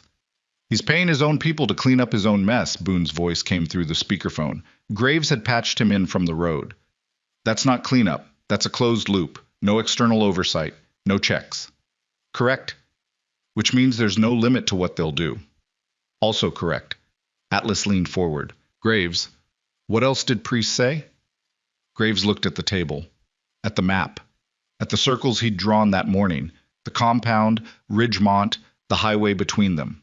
Circles that now felt less like strategic planning and more like the rings of a target. Priest found something else. Something Nolan didn't know. He paused. Marcus Hale mailed 4 copies of his note before he died. Nolan got one.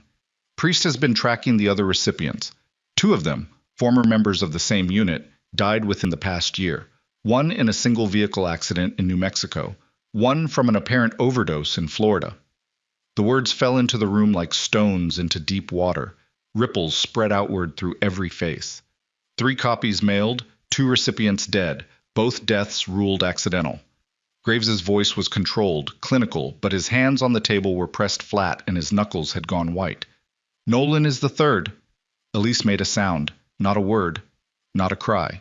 A sound that came from the place where a mother's fear meets a wife's fury, meets a woman's absolute refusal to accept what she's hearing. She gripped the edge of the counter, and her knuckles matched Graves's, white, locked, the last physical barrier between composure and collapse. The car accidents, she whispered, the overdose.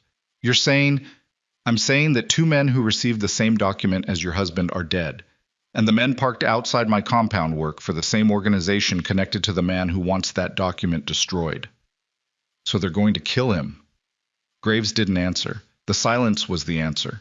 The silence was worse than any word he could have spoken because it contained every possibility at once, and none of them were good. Wraith spoke from the wall. His voice had changed, dropped into a register that the others recognized from operations where the rules of engagement had shifted from restraint to necessity.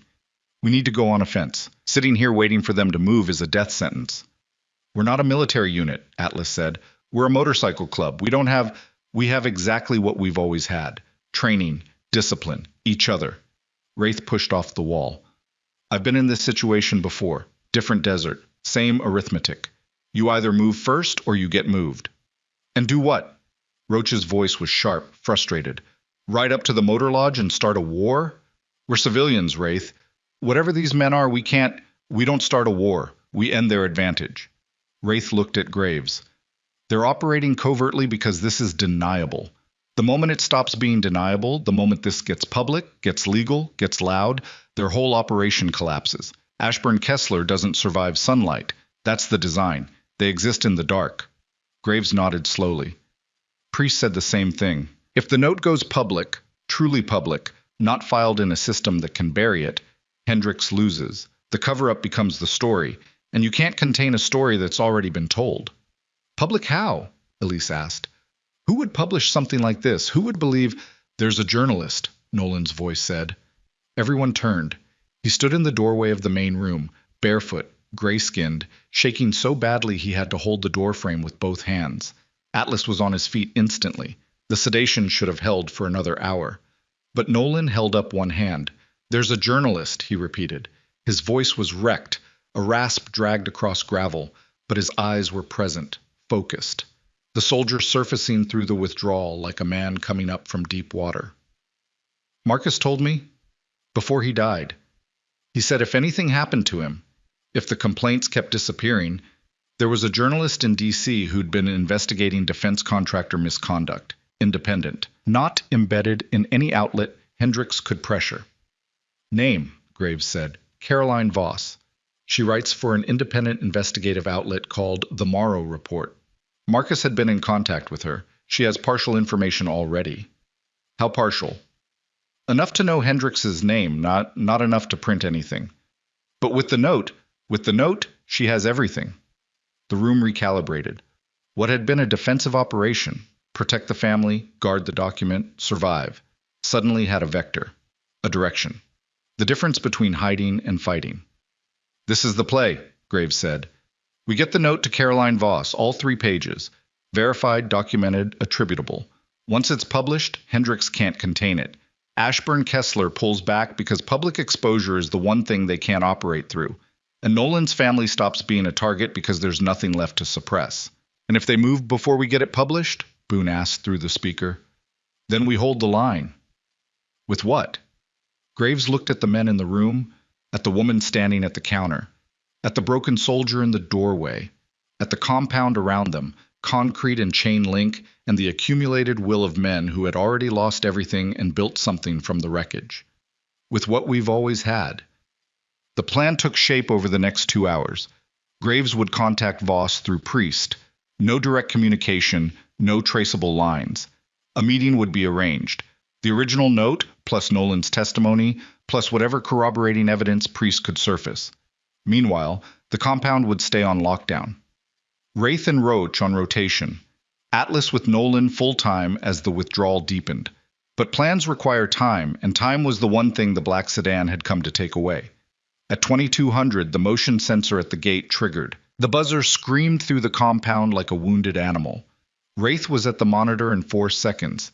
They'd rigged a camera to the gatepost after the morning's visit, and what he saw made him pull the knife from his belt without conscious thought. 2 figures on the access road. On foot.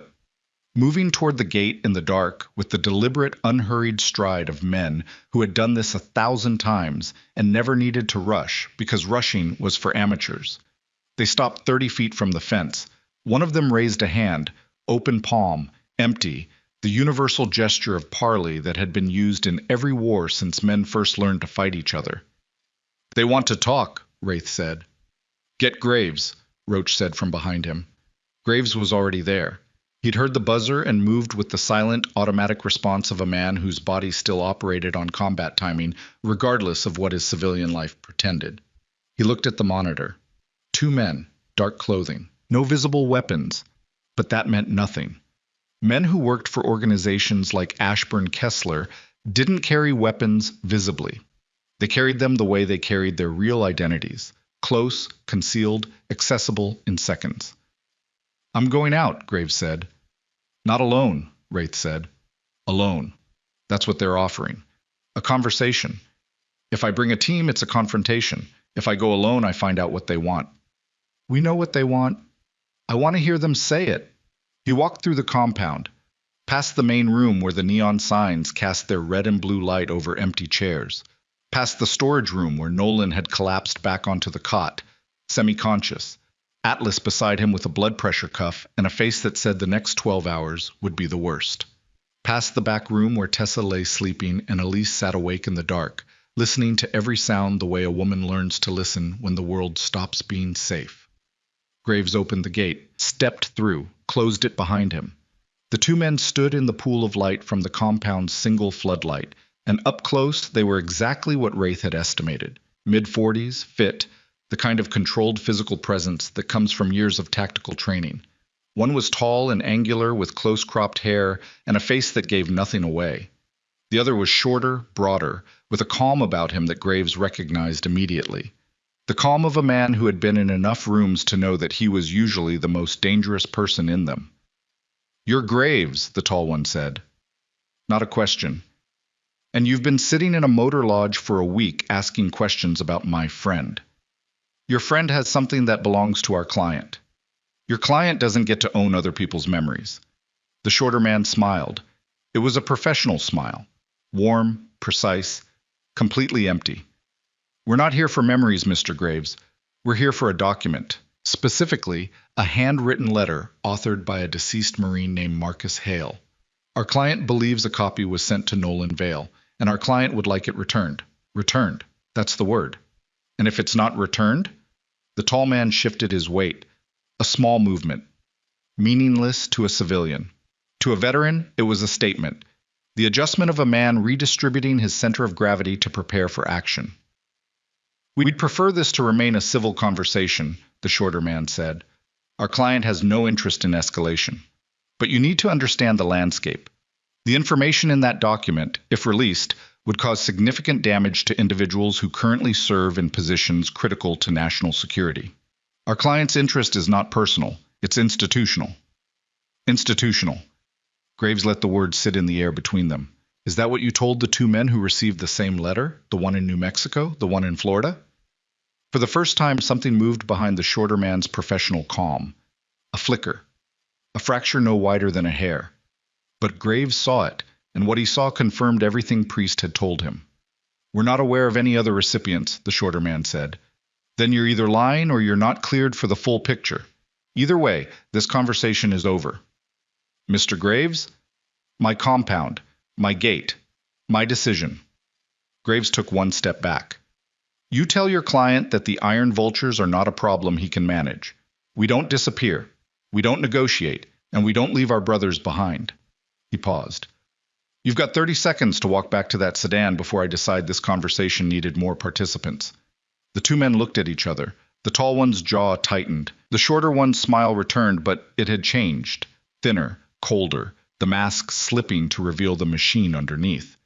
This isn't going to end the way you think it will, the shorter man said. It never does. They turned and walked back into the dark. Graves listened to their footsteps fade on the frozen road, listened for the car doors opening and closing, listened for the engine starting. Silence. No engine, no doors, no footsteps. They hadn't walked back to a car. They had walked into the tree line.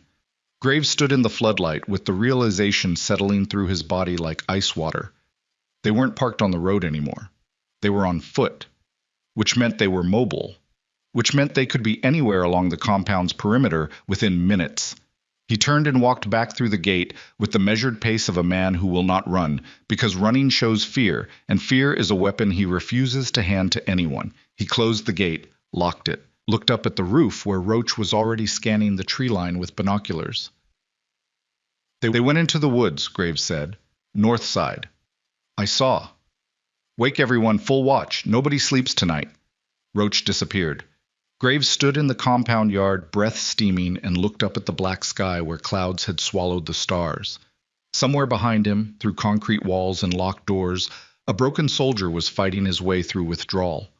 A wife was sitting in the dark, deciding whether trust was something she could afford.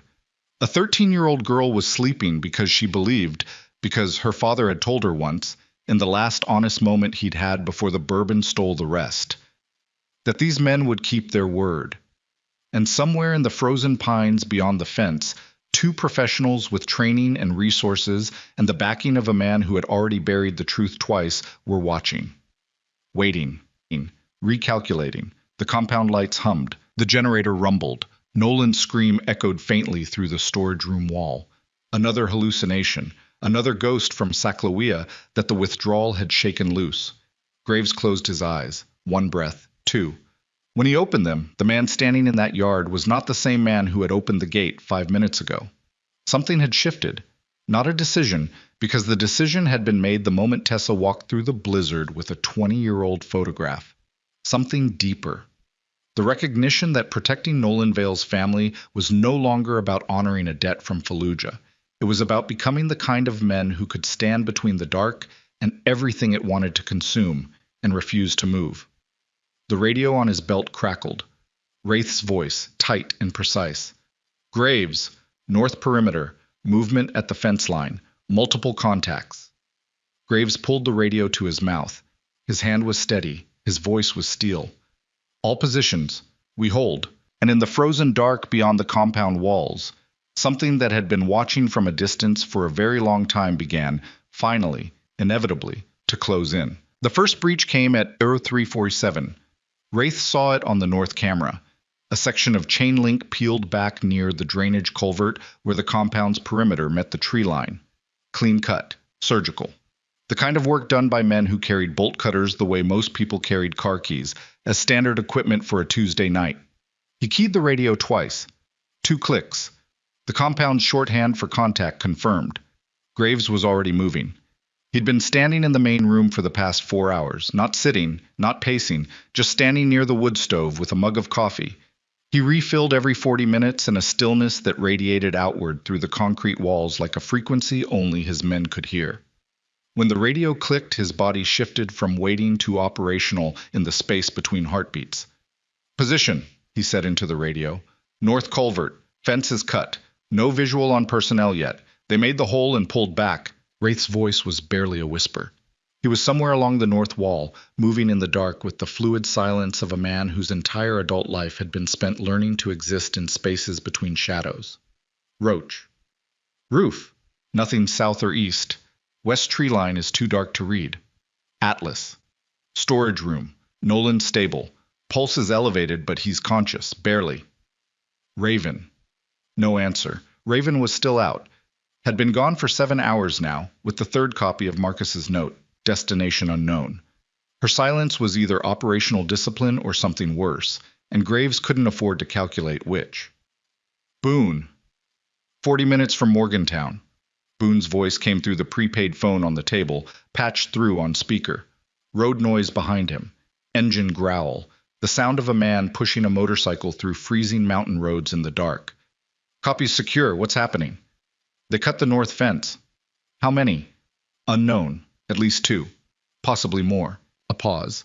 Then Boone's voice stripped to its essential function. I'm turning around. Negative. Deliver the package. That's your mission. Graves. That's your mission, Boone. The line went quiet. Then, copy. And the connection held. Boone didn't hang up. He stayed on the line, listening, 160 miles away, but refusing to be absent. Graves set the phone down and turned to the hallway. Elise stood there. She was dressed now. Jeans, boots, a flannel shirt she'd found in the compound's lost and found bin. Her hair was pulled back tight. Her eyes were wide, but her jaw was set, and Graves recognized the posture immediately. It was the posture of a woman who had moved past fear into the territory beyond it.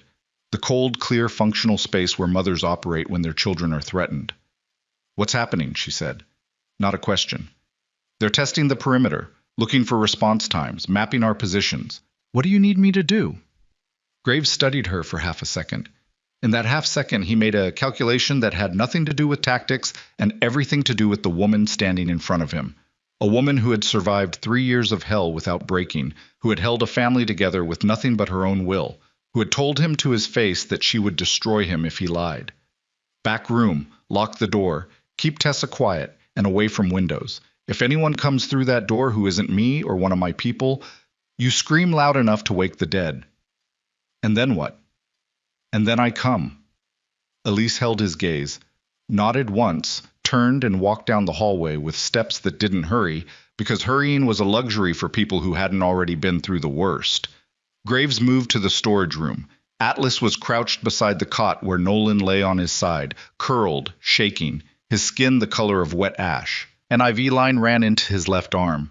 Atlas had started fluids 2 hours ago when the vomiting became so severe that dehydration became the immediate threat. The medic's hands were steady. The medic's eyes were not. He can't be moved, Atlas said before Graves spoke. He doesn't need to be moved. He needs to be conscious. Graves, he's in the middle of... I know what he's in the middle of. I need 3 minutes. Atlas stepped back. Not happily, but he stepped back. Graves knelt beside the cot. Close. Close enough to smell the sickness and the sweat and the chemical grief pouring off Nolan's body like heat from an engine. He put his hand on the back of Nolan's neck. A grip, not a comfort, the way you hold a man who's drowning to keep his head above water. Nolan, open your eyes. Nolan's eyelids fluttered. His pupils were dilated, unfocused, swimming in a chemical soup of withdrawal and terror and 20 years of buried memory clawing its way to the surface. Can't open your eyes. They opened, barely. Two dark slits in a face that looked like it had been excavated from a grave. They're here, Graves said. The men from Ashburn Kessler. They've cut the fence. They're probing our perimeter. Within the next hour, they're going to make a move. Nolan's breathing changed. The tremors deepened. But something else happened too. Something behind the sickness, behind the withdrawal, behind the broken man. A spark. Faint. Buried under years of debris. But there. Tessa, Nolan whispered. She's safe. Elise is with her. But I need to know. Is there anything else? Anything you haven't told me? Any other copy? Any other contact? Anything Marcus said that you held back? Nolan's cracked lips moved. Vogt. Hendrix's intelligence officer. What about him? He's not with Hendrix anymore. Marcus told me. Before he died. Vogt broke with Hendrix after they came home. Guilty conscience. He has his own copies of the falsified reports. Nolan's hand found Graves's wrist and gripped it with a strength that shouldn't have been possible from a man in his condition. Vogt tried to reach out to Marcus. Marcus was dead before they could connect. But Vogt is out there, Graves. And if Hendrix is sending people after the note, he's sending people after Vogt too. Graves absorbed this, filed it. Another piece of a puzzle that kept revealing new edges every time he thought he could see the shape. Where's Vogt? I don't know. Marcus said he went dark, off-grid, scared. Like you were. Like I was. Graves released his grip on Nolan's neck, stood, looked at Atlas. Keep him alive. That's what I do, Atlas said, and the words carried the weight of every patient he'd lost and everyone he'd saved, and the razor-thin margin between the two that defined his entire existence. Back in the main room, the radio crackled. Roach's voice, sharp, urgent.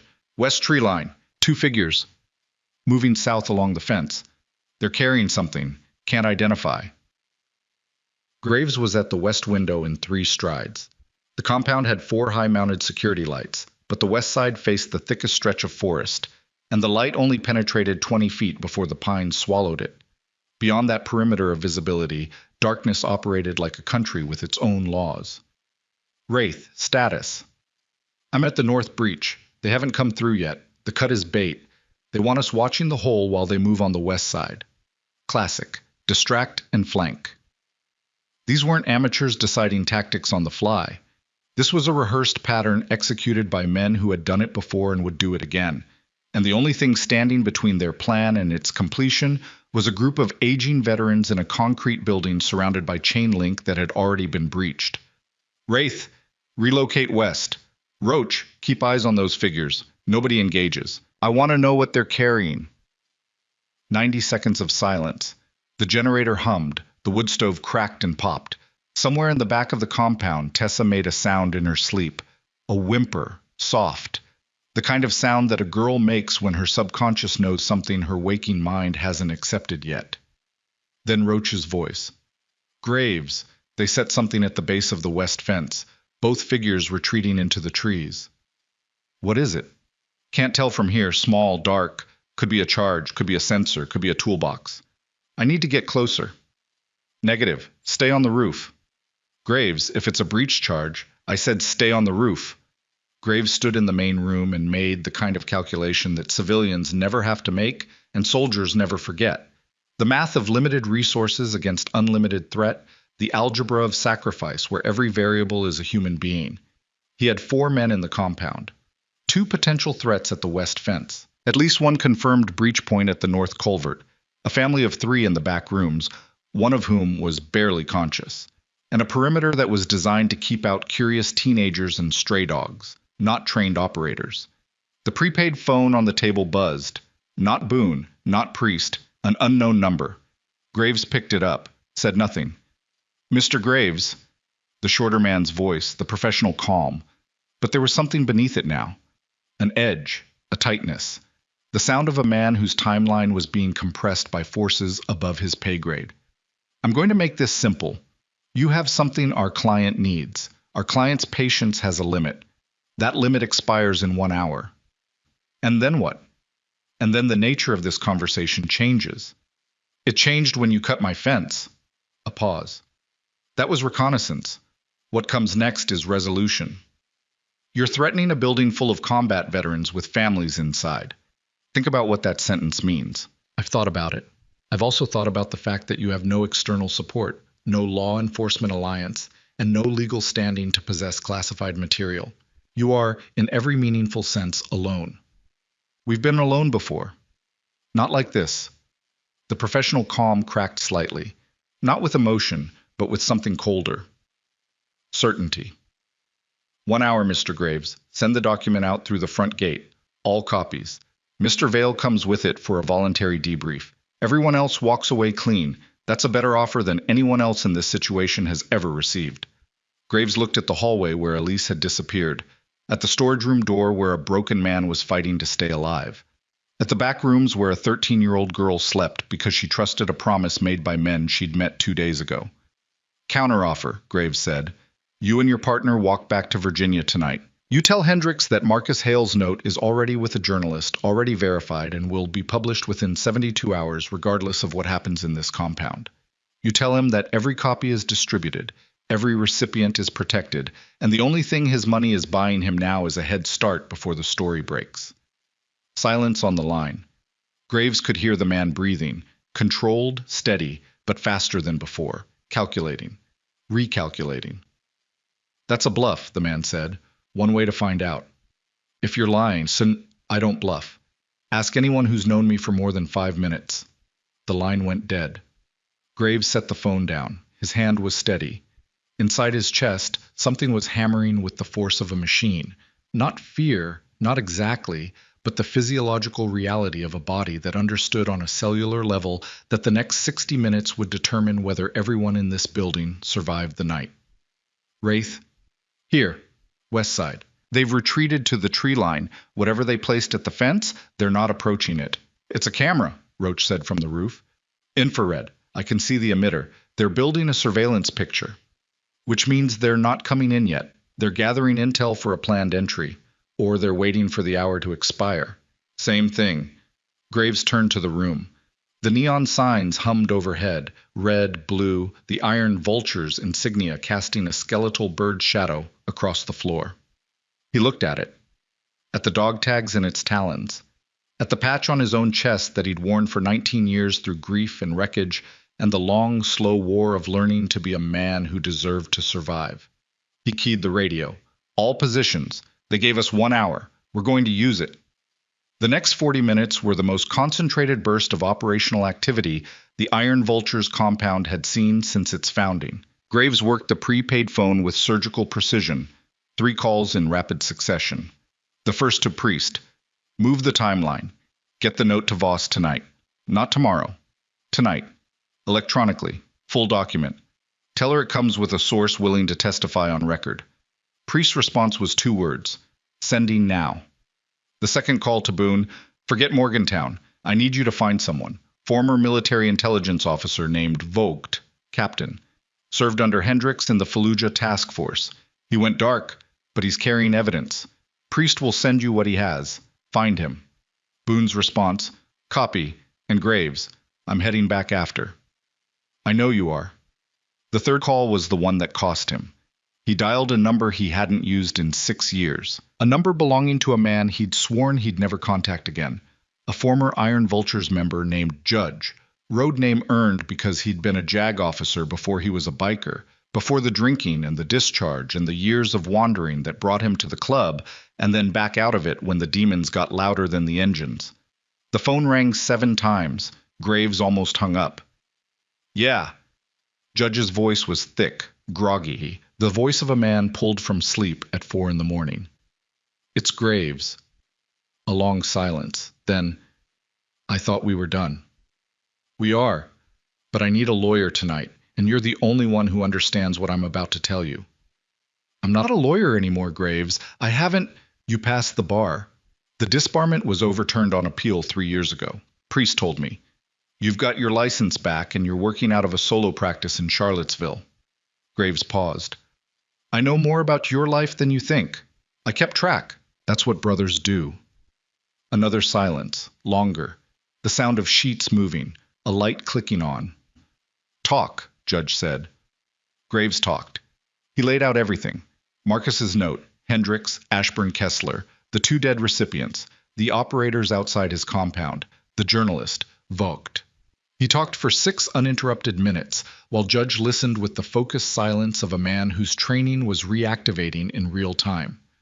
When Graves finished, Judge's voice had changed. The grogginess was gone. In its place was something sharp, alert, dangerous, in the particular way that legal minds become dangerous when they smell a case that could burn a building down. If Voss publishes and Nolan testifies, Hendricks is finished, Judge said. But that's the media side. The legal side needs a formal complaint filed with the DoD Inspector General simultaneously, not through the channels Marcus used, which were clearly compromised, but through the congressional liaison pathway. I know a staff attorney on the Armed Services Committee. She's good. She's clean. If I call her at a reasonable hour with what you've just told me and a copy of that document, she'll open a formal inquiry that Hendricks can't bury. How fast? The inquiry? Weeks. But the filing itself, the moment it's logged in the congressional system, that creates a legal shield around Nolan and anyone connected to the disclosure. Destroying evidence or intimidating witnesses after a congressional referral is a federal crime with real teeth. Ashburn Kessler would have to be suicidal to continue operating after that. Can you do it? I need the document. I need Nolan's written authorization. And I need... Judge paused. I need to know why you called me. After 6 years. After what happened between us. Graves closed his eyes. What happened between them was a story the club didn't tell. A falling out over a decision Graves had made that Judge couldn't forgive. A silence that calcified over years into something that both men treated as permanent. The specifics didn't matter. What mattered was that Graves was standing in a compound under siege, asking for help from a man he'd hurt. And the asking was the hardest thing he'd done since Fallujah. Because you're the best man I know, Graves said. And because you were right about everything. And I should have said that 6 years ago. The silence that followed was not empty. It was full of years, full of damage, full of the complicated mathematics of two men who had once been brothers and were now deciding whether the past could be survived. Send me the document, Judge said. I'll make the calls at 0800. And Graves, keep everyone alive until then. That's the plan. It's not much of a plan. It's what we've got. The clock in the main room read 0432 when Graves finished the last call. 28 minutes left on the deadline. The Ashburn Kessler operative had imposed. The compound was sealed, every door locked, every window checked, the breach in the north fence monitored by Wraith, who had positioned himself in the shadow of the equipment shed with a clear line of sight to the cut in the chain link. Roach was on the roof. Atlas was with Nolan. Elise and Tessa were in the back room with the door locked. 4 men defending a concrete box against an unknown number of professionals with military training, private funding, and the authorization of a man who had already demonstrated a willingness to let people die to protect his secrets. Graves stood in the center of the main room and breathed. In, hold, out, in, hold, out. The phone on the table buzzed again. Same unknown number. He picked it up. Time's up, Mr. Graves. I'm aware. We're coming in. I know. This doesn't have to end badly. It already did. 20 years ago in Seclawea. You're just cleaning up someone else's mess and calling it work. A pause. Then the shorter man's voice, stripped now of its professional veneer, reduced to the functional language of operators about to execute. Last chance. Graves looked around the room one final time. At the neon signs and the scarred bar and the wood stove and the map still spread on the table with its circles and lines and the stupid, brave, impossible geometry of a motorcycle club trying to hold a line against something with no face and no limit. Come and get it, he said. The compound lights went out. All of them, simultaneously. The floodlights, the interior fixtures, the neon signs. Everything died in a single coordinated blackout that plunged the building into absolute darkness. The generator sputtered, coughed, and went silent. Someone had cut the fuel line. For 3 seconds, the only sound was breathing. Then Roach's voice on the radio. East fence, 2 more. They're coming through. And Wraith's voice, overlapping. North breach, movement. They're in. The compound was being entered from three sides: textbook, professional, the kind of coordinated multi-point entry that these men had probably done in countries whose names would never appear in any report. Graves moved, not toward a weapon, toward the storage room. He opened the door and found Atlas already on his feet, a flashlight in one hand, the other pressing Nolan back against the cot. "They're inside the perimeter," Graves said. "I heard." "Get Nolan to the back room with Elise and Tessa. Barricade the door. You don't open it for anyone but me." Atlas looked at him. In the flashlight's beam, the medic's face was a landscape of shadows and scars, and his eyes held the particular lucidity of a man who had spent his entire life preparing for the moment when preparation ran out, and all that remained was the willingness to be present. "Graves," Atlas said, "if this goes wrong, it won't. But if it does, the girl, Tessa, she gets out. Whatever else happens, she gets out. She gets out." Atlas nodded, hauled Nolan upright. The man groaned, half-conscious, his legs folding beneath him like wet paper, and dragged him toward the hallway. Nolan's feet scraped the concrete floor, his head lolled, but his hand found Atlas's arm and gripped it, and some instinct deeper than consciousness kept him moving. In the back room, Elise was already standing. She'd heard the lights die. She'd heard the generator stop. She didn't need an explanation. "Under the cot," she whispered to Tessa, who was awake now. Wide-eyed, pale, her body rigid with the particular stillness of a child who has learned that when the world gets loud, the safest thing is to become very, very small. Tessa didn't argue. She rolled off the cot and pressed herself against the wall in the narrow space between the mattress and the floor, and Elise pulled the blanket down to hide her. Atlas came through the door with Nolan, set him on the second cot, locked the door, pressed a heavy equipment cabinet against it with his shoulder, the metal legs screaming against the concrete. "Stay down," he said. "Stay quiet." In the main room, Graves stood alone in the dark. His eyes adjusted, slowly. The compound wasn't truly black. Moonlight leaked through the high windows in thin silver blades, and the emergency exit sign above the back door cast a faint red glow that painted the room in the color of a heartbeat. He heard them, not the Ashburn-Kessler operatives, his own men. Wraith moving along the north corridor, silent, a blade of shadow among shadows. Roach coming down the roof ladder, boots finding each rung with the deliberate care of a man who understood that a single misplaced sound could be the difference between ambush and ambushed. They converged in the main room without speaking. 3 men, 3 combat veterans. Standing in the dark in a motorcycle club compound surrounded by operators who wanted a dead man's letter and would go through anyone standing in the way. Graves held up 3 fingers, pointed, north, east, south, 3 entry points. 3 threats. Wraith moved north. Roach moved east. Graves took the south. The main entrance, the front door, the most obvious point of entry, and therefore the most likely to be a feint while the real breach came from behind. He stood beside the front door and listened. His heart beat in his ears. A steady, insistent rhythm. Not fast, not panicked. The cadence of a man whose body had learned decades ago that adrenaline was a tool to be managed, not a master to obey.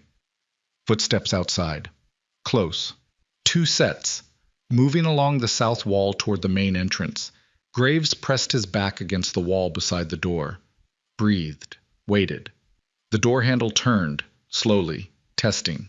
The lock held. A pause. Then a voice. The tall operative, the one with the scrubbed file.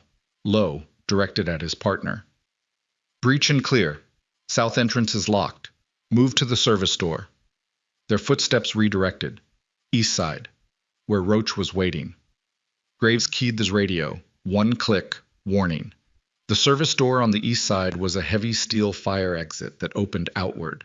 Roach stood beside it in the dark, his back to the wall, his breathing controlled to a rate so slow it was nearly imperceptible. I was 51 years old and had survived 3 IED blasts and carried shrapnel in his left hip that set off metal detectors in airports.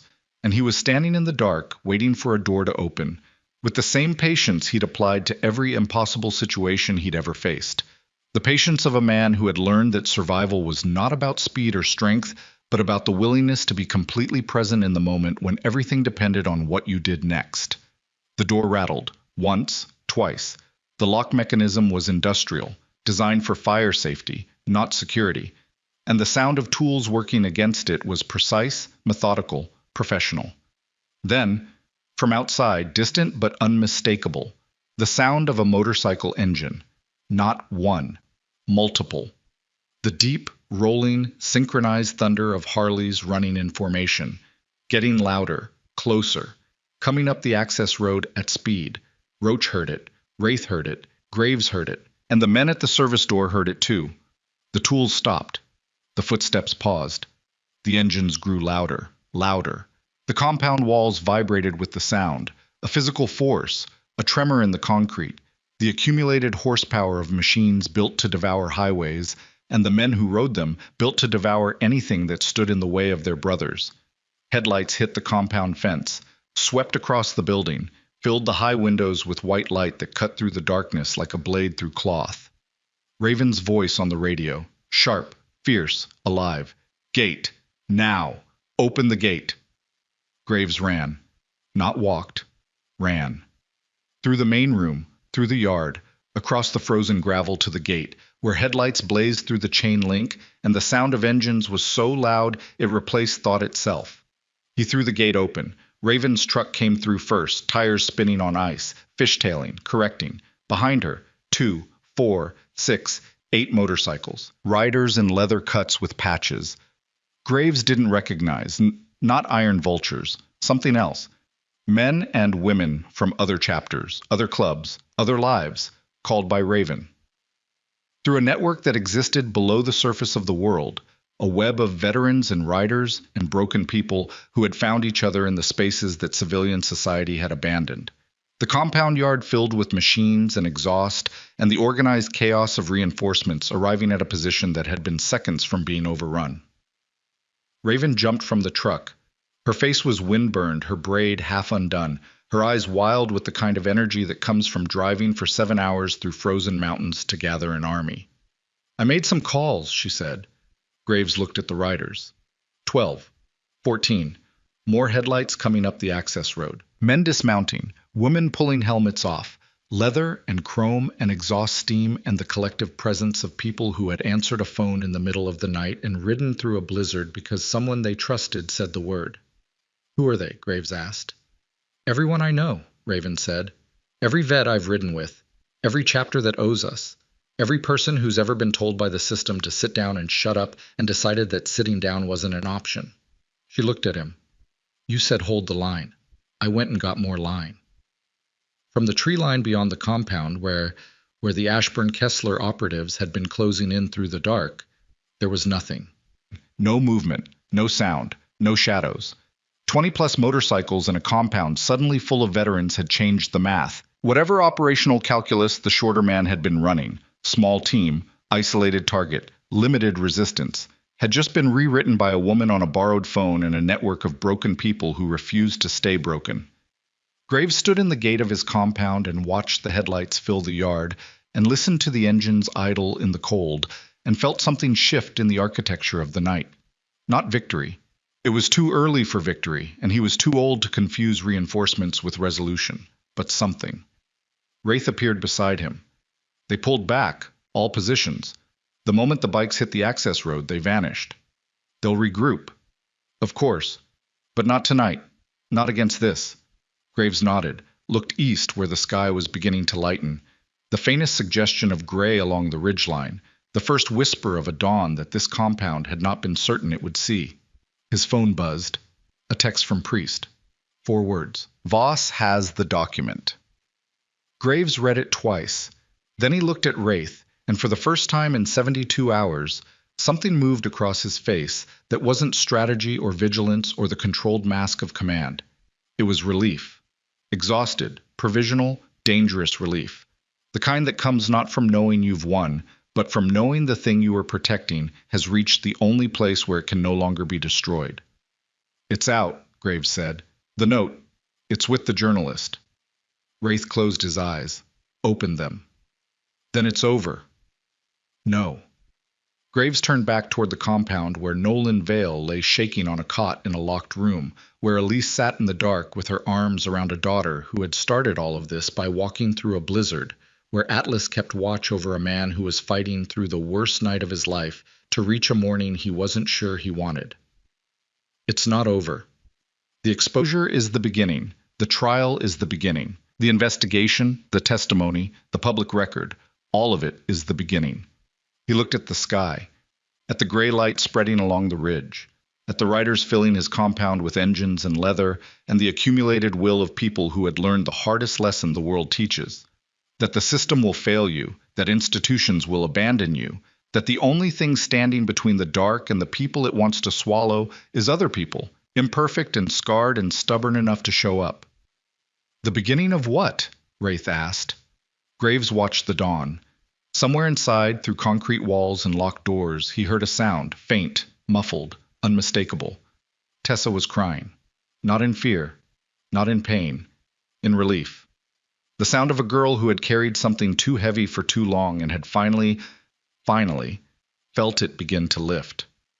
The hard part, Graves said, and inside the compound, surrounded by brothers and strangers, and the smell of exhaust and coffee, and the accumulated weight of every war these men and women had ever fought, Nolan Vale opened his eyes in the gray morning light, looked at the locked door, and said the first clear sentence he'd spoken in 14 months. I want to testify. Atlas, sitting beside him with coffee and a blood pressure cuff, and the quiet faith of a man who had spent his whole life believing that damaged things could be repaired, looked at him and said, I know. And beyond the compound walls, the black sedan sat at the far end of the access road for the last time. Its engine idled, its headlights were off. The two men inside watched the compound fill with riders and light, and the thing they had been sent to prevent. The truth, building mass, gathering witnesses, becoming something that no amount of money or silence or disappeared files could ever contain again. The shorter man picked up his phone, dialed, waited. It's out, he said. The journalist has it. We're blown. Whatever Hendricks said on the other end of that line, it made the shorter man close his eyes. When he opened them, the professional calm was gone. What remained was the face of a man who had just realized that the structure he'd spent his career serving had become the thing it was designed to destroy. The sedan pulled onto the highway and drove east. It did not come back. The first morning after the siege, nobody slept. Not because the danger was still immediate. The black sedan was gone. The operatives had withdrawn, and the compound yard was full of riders from 6 different chapters who had turned a concrete box in the mountains into something that resembled, for the first time in its existence, a fortress with a heartbeat. But sleep requires surrender, and these men and women had spent the last 72 hours in the opposite state, coiled, vigilant, operating on coffee and adrenaline and the particular chemical cocktail that the human body produces when the people you love are in danger and the only acceptable outcome is their survival. So they stayed awake. They drank coffee that Roach brewed in industrial quantities using every pot and mug the compound owned. They smoked cigarettes in the yard, breath and smoke rising together into the gray dawn. They spoke in low voices about routes and timelines and the logistical aftermath of a night that had almost ended differently. And they waited for the calls that would confirm whether the machinery Graves had set in motion during the darkest hours would hold. The first call came at 0814. Judge's voice on the prepaid phone, clipped and professional but carrying an undercurrent of something that sounded almost like awe. It's filed. Congressional referral through the Armed Services Committee. Staff attorney logged it at 0800. Formal inquiry opened under the Military Whistleblower Protection Act. Nolan Vale is now a protected witness under federal statute.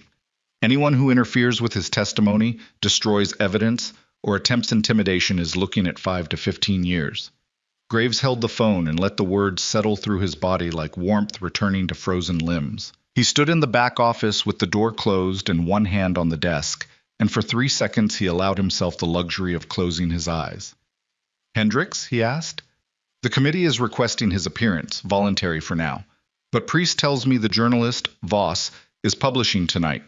Once that hits, voluntary becomes mandatory in about 48 hours. The IG will have no choice but to open a parallel investigation. Judge paused. Graves. This is going to work. It's ugly and it's slow and the system is going to fight at every step, but the math has changed. The note is public. The filing is logged. Hendricks can't make this disappear anymore. What about Ashburn Kessler? Their contract becomes a liability the moment the story breaks. Private security firms survive on deniability. Once Voss names them, and she will, Priest gave her everything. Their board will terminate the Hendricks relationship within hours. It's not morality, it's business. Dead contracts don't generate revenue. And the two men? The operators? Gone. Priest tracked the sedan to a regional airport outside Elkins. They flew out on a charter at EO 600, Virginia bound, running home. A beat. They won't be back. The ground they were standing on doesn't exist anymore. Graves opened his eyes. Thank you, Judge. A silence, the kind that holds years inside it.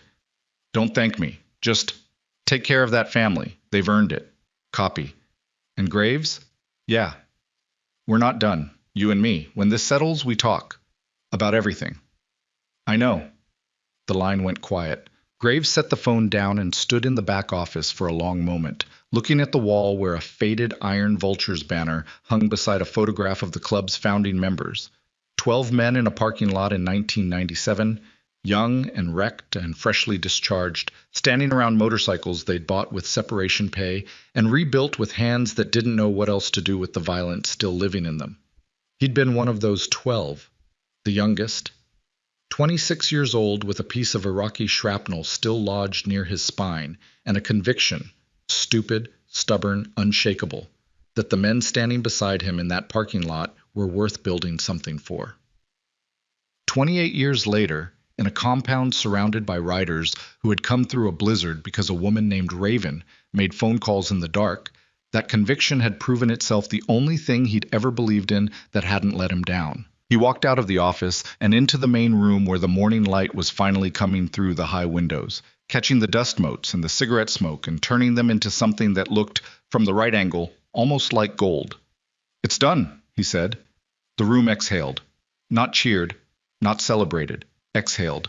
The collective release of held breath from men and women who understood that survival is not a triumph.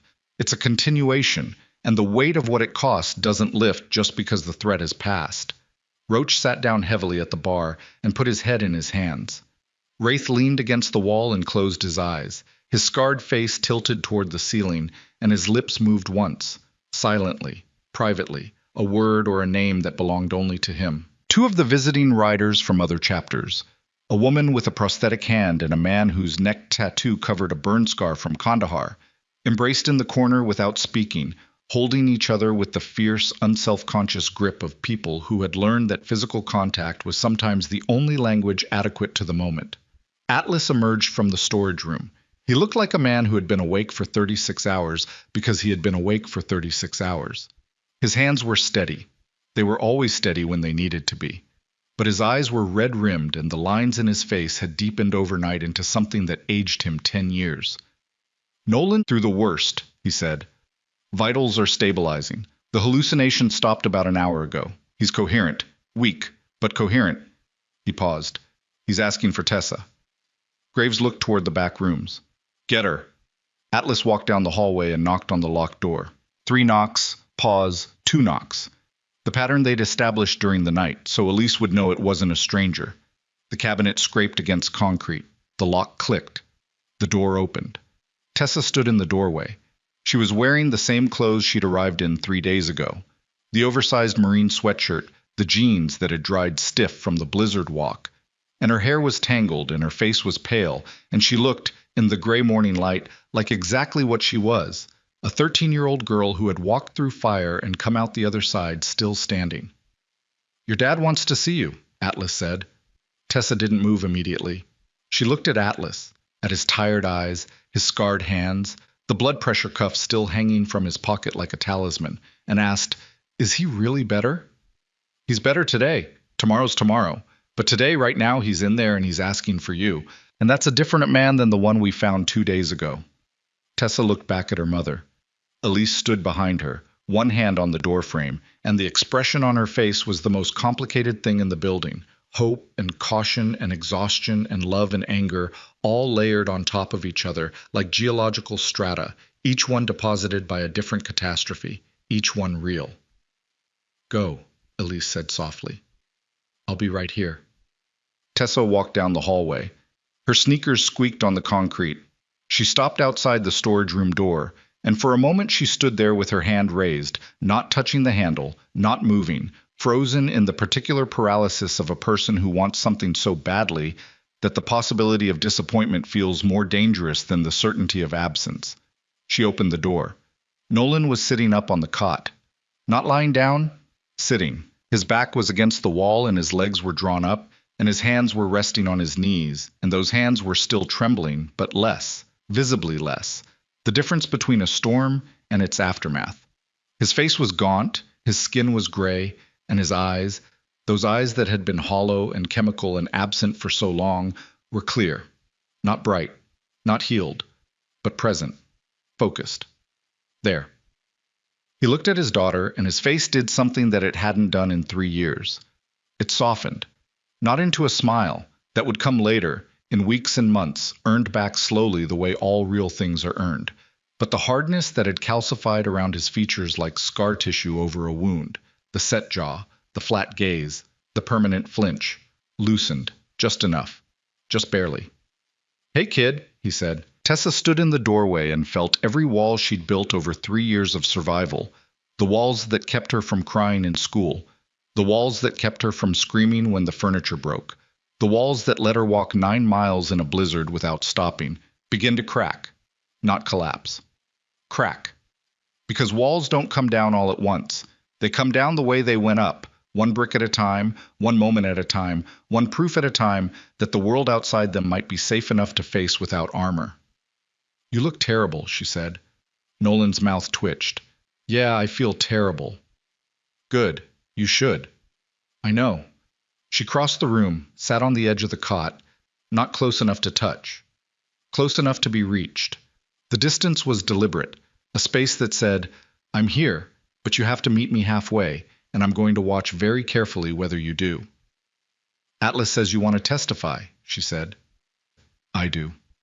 "About what happened over there, about everything." Tessa studied her father's face with the merciless clarity of a child who has been lied to enough times to develop a forensic eye for truth. She looked at his hands, at his eyes, at the set of his jaw and the way he held his shoulders, and the 1,000 micro-expressions that make up the difference between a man performing recovery and a man actually beginning it. "Okay," she said. One word. But it contained permission, not forgiveness. That was a road, not a destination, and they were standing at the trailhead of a journey that would take years and might never reach the end. But permission to try. Permission to be in the room. Permission to say "I'm sorry" and have it mean something for the first time. Nolan's eyes filled. He didn't wipe them. He let the tears come the way Atlas had taught him to let the withdrawal come, without fighting, without shame, with the understanding that the body has its own wisdom, and sometimes the wisest thing it can do is release what it's been holding. "I'm going to fix this," he said. "You can't fix it," Tessa said. "You can do different. That's not the same thing." Nolan looked at his 13-year-old daughter and realized, with the devastating clarity of a man seeing something for the first time that has been visible all along, that she had grown up while he was gone.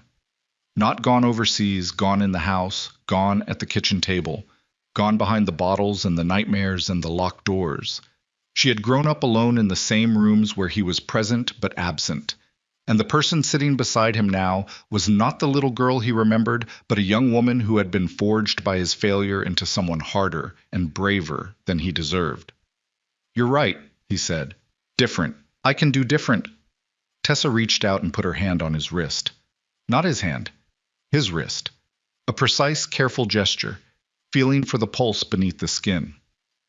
"Your heart's beating fast," she said. "I know." "Is that the withdrawal?" "Some of it." "What's the rest?" Nolan looked at his daughter's hand on his wrist, at her bitten fingernails, at the calluses on her palm that shouldn't be there at 13, at the bruise on her knuckle from where she'd gripped the truck's door handle during the ride from Ridgemont, holding on so tight it marked her. "The rest is you," he said. The days that followed moved at the pace of repair. Raven drove Elise and Tessa to a motel in Ashford, clean, anonymous, paid for in cash from the club's emergency fund. It wasn't home. It wasn't comfortable. But it had hot water and a door that locked from the inside and a window that looked out on a parking lot where nothing exploded and nobody screamed, and for Elise, that was enough. For now, that was everything. Tessa enrolled temporarily at Ashford Middle School under a name that Raven arranged through connections that Graves didn't ask about, because some forms of protection operate best in silence. The first day, Tessa sat in the back of a classroom full of strangers and said nothing and took notes in handwriting so small it was nearly invisible. The second day, a girl with braids and a gap-toothed smile sat down beside her and asked if she wanted to share a textbook. Tessa said yes. It was the smallest moment imaginable, and it mattered more than anything that had happened in the compound. Raven came by every afternoon. She didn't call it visiting. She called it checking in. She'd pull up in the truck, sit on the motel room's second bed, and help Tessa with homework or talk about nothing, or just exist in the same space without demanding that the space be filled. Sometimes they sat in silence for 30 minutes, and the silence wasn't empty. It was the silence between two people who had both learned that presence doesn't require performance. One afternoon, Tessa asked, "Do you miss your daughter?" Raven was quiet for a while. "Every day." "Does it get easier?" "No, but you get better at carrying it." Tessa thought about that. Is that what recovery is? Getting better at carrying things? Raven looked at her. This girl who asked questions that most adults couldn't formulate, who had walked 9 miles through a blizzard and sat in a compound during a siege, and still managed to show up at a new school the next week, like the world owed her a normal life and she intended to collect. Recovery is a lot of things, Raven said, but mostly it's showing up when you'd rather disappear. Nolan stayed at the compound for 11 days. Atlas ran the detox with the methodical care of a man who understood that the body's recovery was the foundation on which everything else would be built. Shaky, painful, non-negotiable. The withdrawal peaked on day 3 and began to recede on day 5, leaving behind a man who was physically depleted but neurologically present in a way he hadn't been in years. Colors looked different, sounds had edges again. The world, which had been wrapped in a chemical gauze for so long that Nolan had forgotten what unfiltered reality looked like, came back into focus with a sharpness that was both exhilarating and unbearable. On day 6, Atlas drove him to the veteran recovery group in Ashford, the one run by the former corpsman named Dietrich. It met in the basement of a community center that smelled like floor wax and old folding chairs, and Nolan walked in and sat in the back and listened to men talk about things he had never said out loud and realized, with a shock that felt like cold water, that he was not alone. He had never been alone. He had only been convinced that he was, and the conviction had been so total, so absolute, that it had become the architecture of his destruction. He didn't speak at the first meeting, or the second. At the third meeting, on a Tuesday morning when sleet was tapping against the basement windows, and the coffee was burnt and the fluorescent lights buzzed overhead like mechanical insects, Nolan raised his hand. "My name's Nolan," he said, "and I did things overseas that I've never told anyone about. Until now." The room listened, not with judgment, not with horror, with the fierce, quiet attention of men who had been waiting to hear someone say the thing they couldn't. He spoke for 12 minutes. When he finished, the room was silent. Then a man across the circle, 50s, beard, hands that shook the way Nolan's shook, nodded once and said, "Thank you."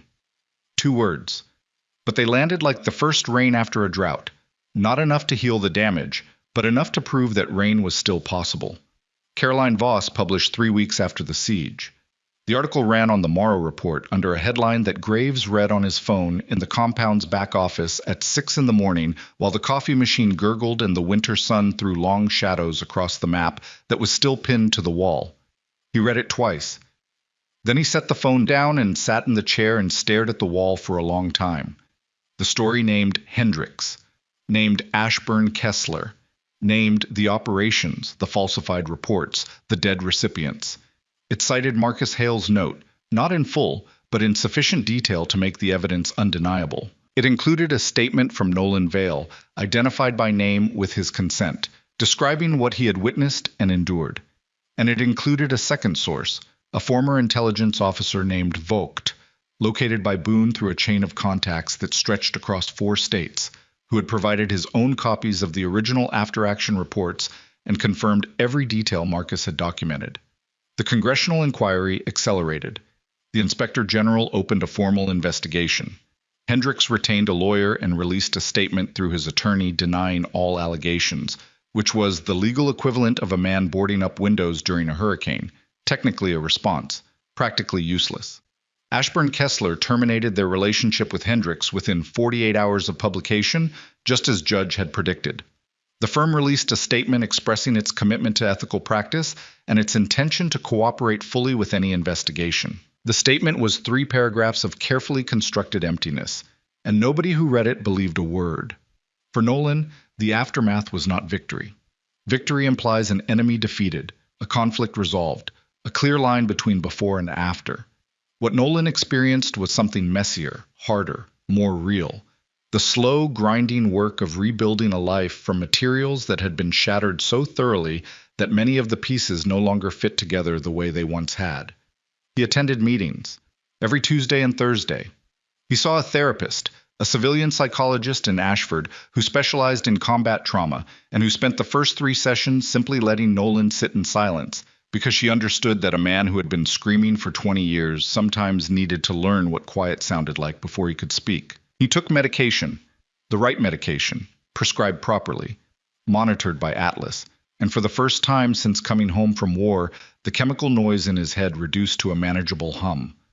He and Elise did not reconcile immediately. That word, reconcile, implies a return to something that existed before, and what they'd had before was already damaged, already strained by the weight of secrets and the corrosion of unspoken truth. What they built instead was something new, slower, more careful, built on a foundation of disclosed pain rather than concealed grief. They met for coffee.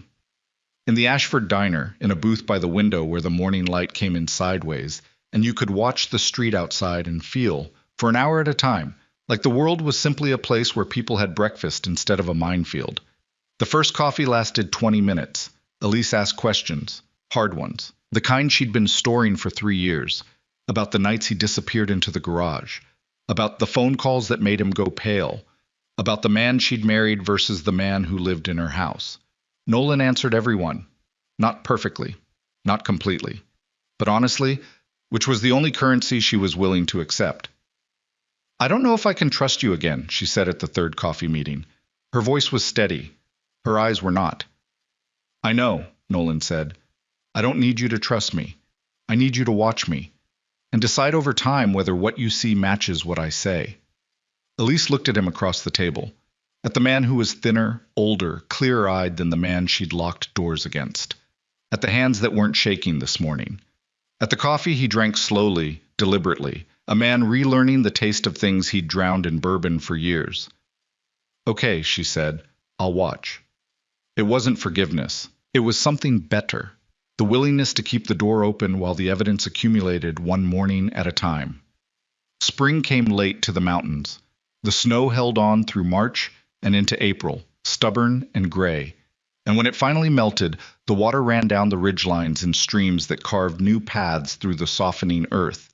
The compound yard turned to mud. The Harleys sat under tarps, waiting.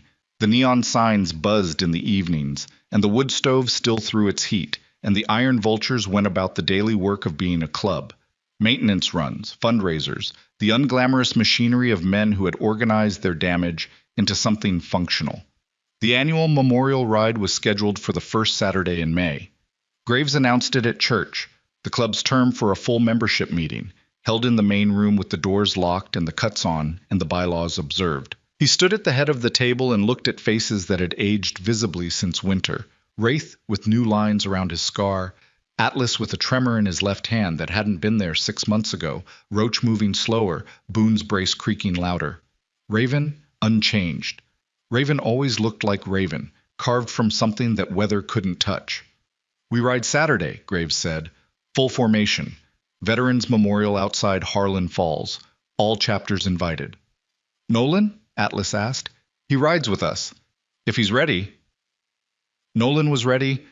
He arrived at the compound Saturday morning in the truck that Raven had loaned to Elise, clean-shaven for the first time in 2 years, wearing jeans and boots and a leather jacket that wasn't a cut but wasn't civilian either. Something in between, something that said, "I belong to this world, even if I haven't earned my patch back yet." Elise sat in the passenger seat. Tessa sat in the back. The compound yard was already full, 30 motorcycles. 40. More arriving up the access road, their engines echoing off the ridgelines in a sound that rose and fell like breathing. Chrome gleamed in the May sunlight. Leather creaked.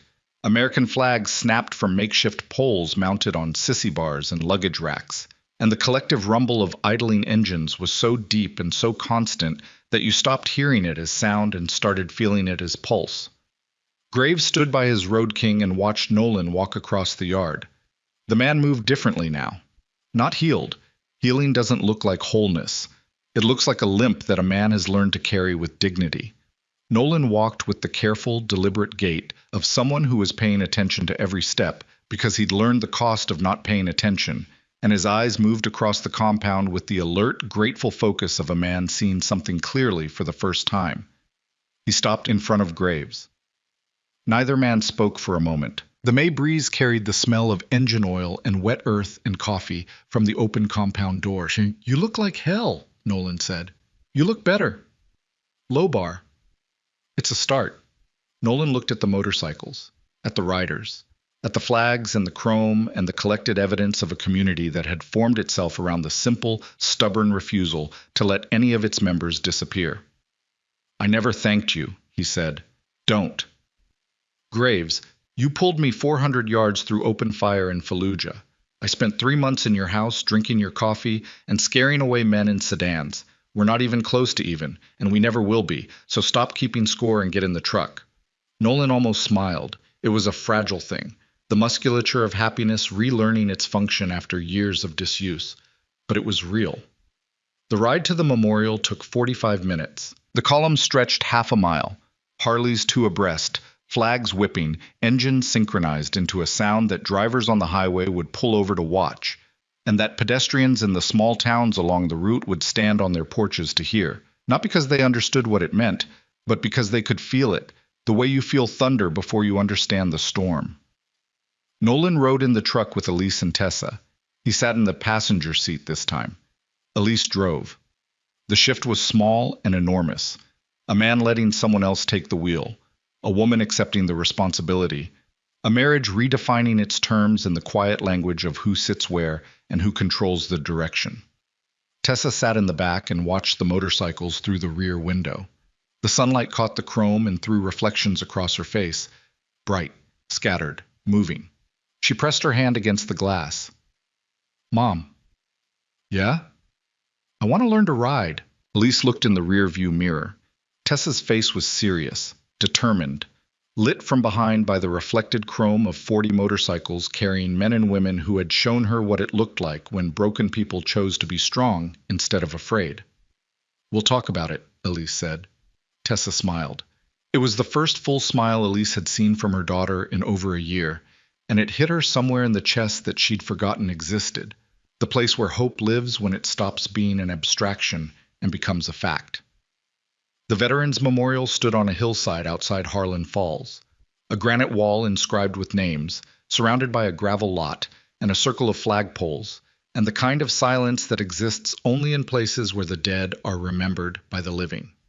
The motorcycles parked in rows, riders dismounted, leather and chrome and exhaust steam and the sound of boots on gravel, and then stillness. Graves stood at the wall. The names were carved deep, letters you could trace with your fingertips, letters that would outlast the men who'd known the people they represented. He read them slowly. Some he recognized, some he didn't. Each one was a life that had been traded for something, a country, an idea, a moment of bravery or bad luck, and each one left behind a space that nothing else would ever fill. The iron vultures stood in formation behind him, shoulder to shoulder, silent, cuts zipped against the May wind, faces that carried the map of every war, every loss, every night spent staring at a ceiling wondering whether morning was worth reaching. Atlas stood with his hands in his pockets and his eyes on a name near the bottom of the wall, the Marine from Helmand, the 20-year-old, the one who bled out while Atlas held pressure and told him lies about surviving. He stood there for a long time, didn't touch the wall, didn't need to. Wraith stood at the edge of the formation with his arms crossed and his face turned slightly away, watching the tree line out of habit, out of survival instinct, out of the permanent condition of a man who had spent too long in places where the trees could kill you. His scar caught the sunlight and turned silver.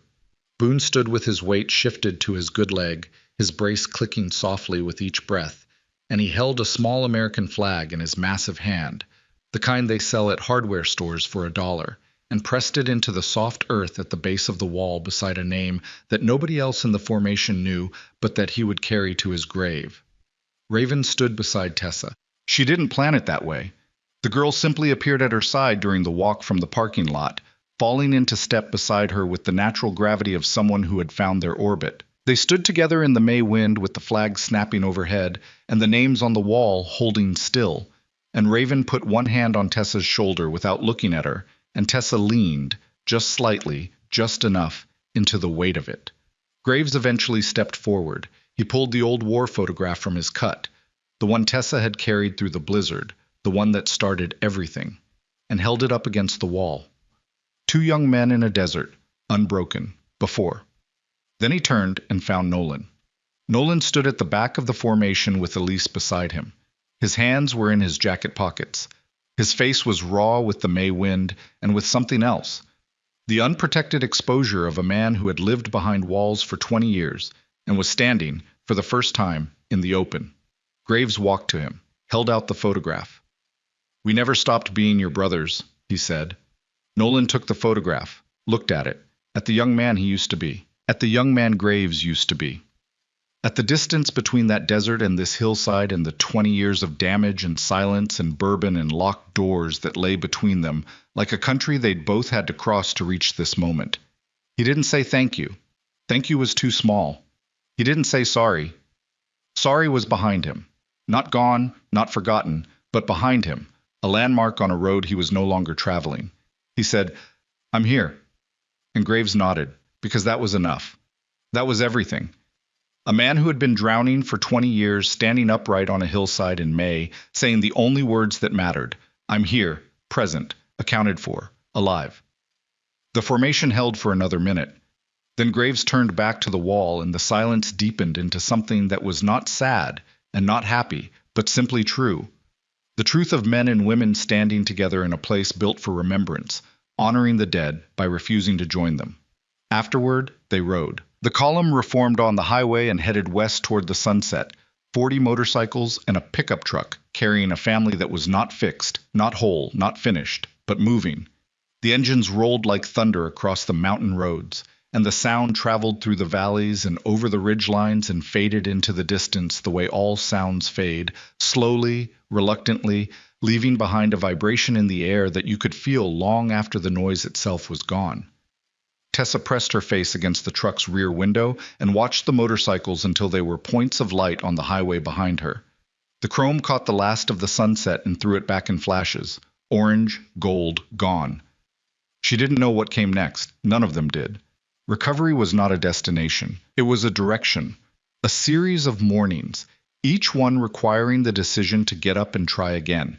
Each one carrying the possibility of failure and the stubborn, irrational hope that failure wasn't the end of the story. But she knew one thing: she was not alone. The highway stretched west. The engines faded. The sun dropped below the ridgeline, and the sky turned from gold to violet to the deep, endless blue of an American evening that held no promises except the one that mattered most. Tomorrow existed, and there would be people in it who showed up. Outlaws, maybe. Broken, certainly. Abandoned? Never.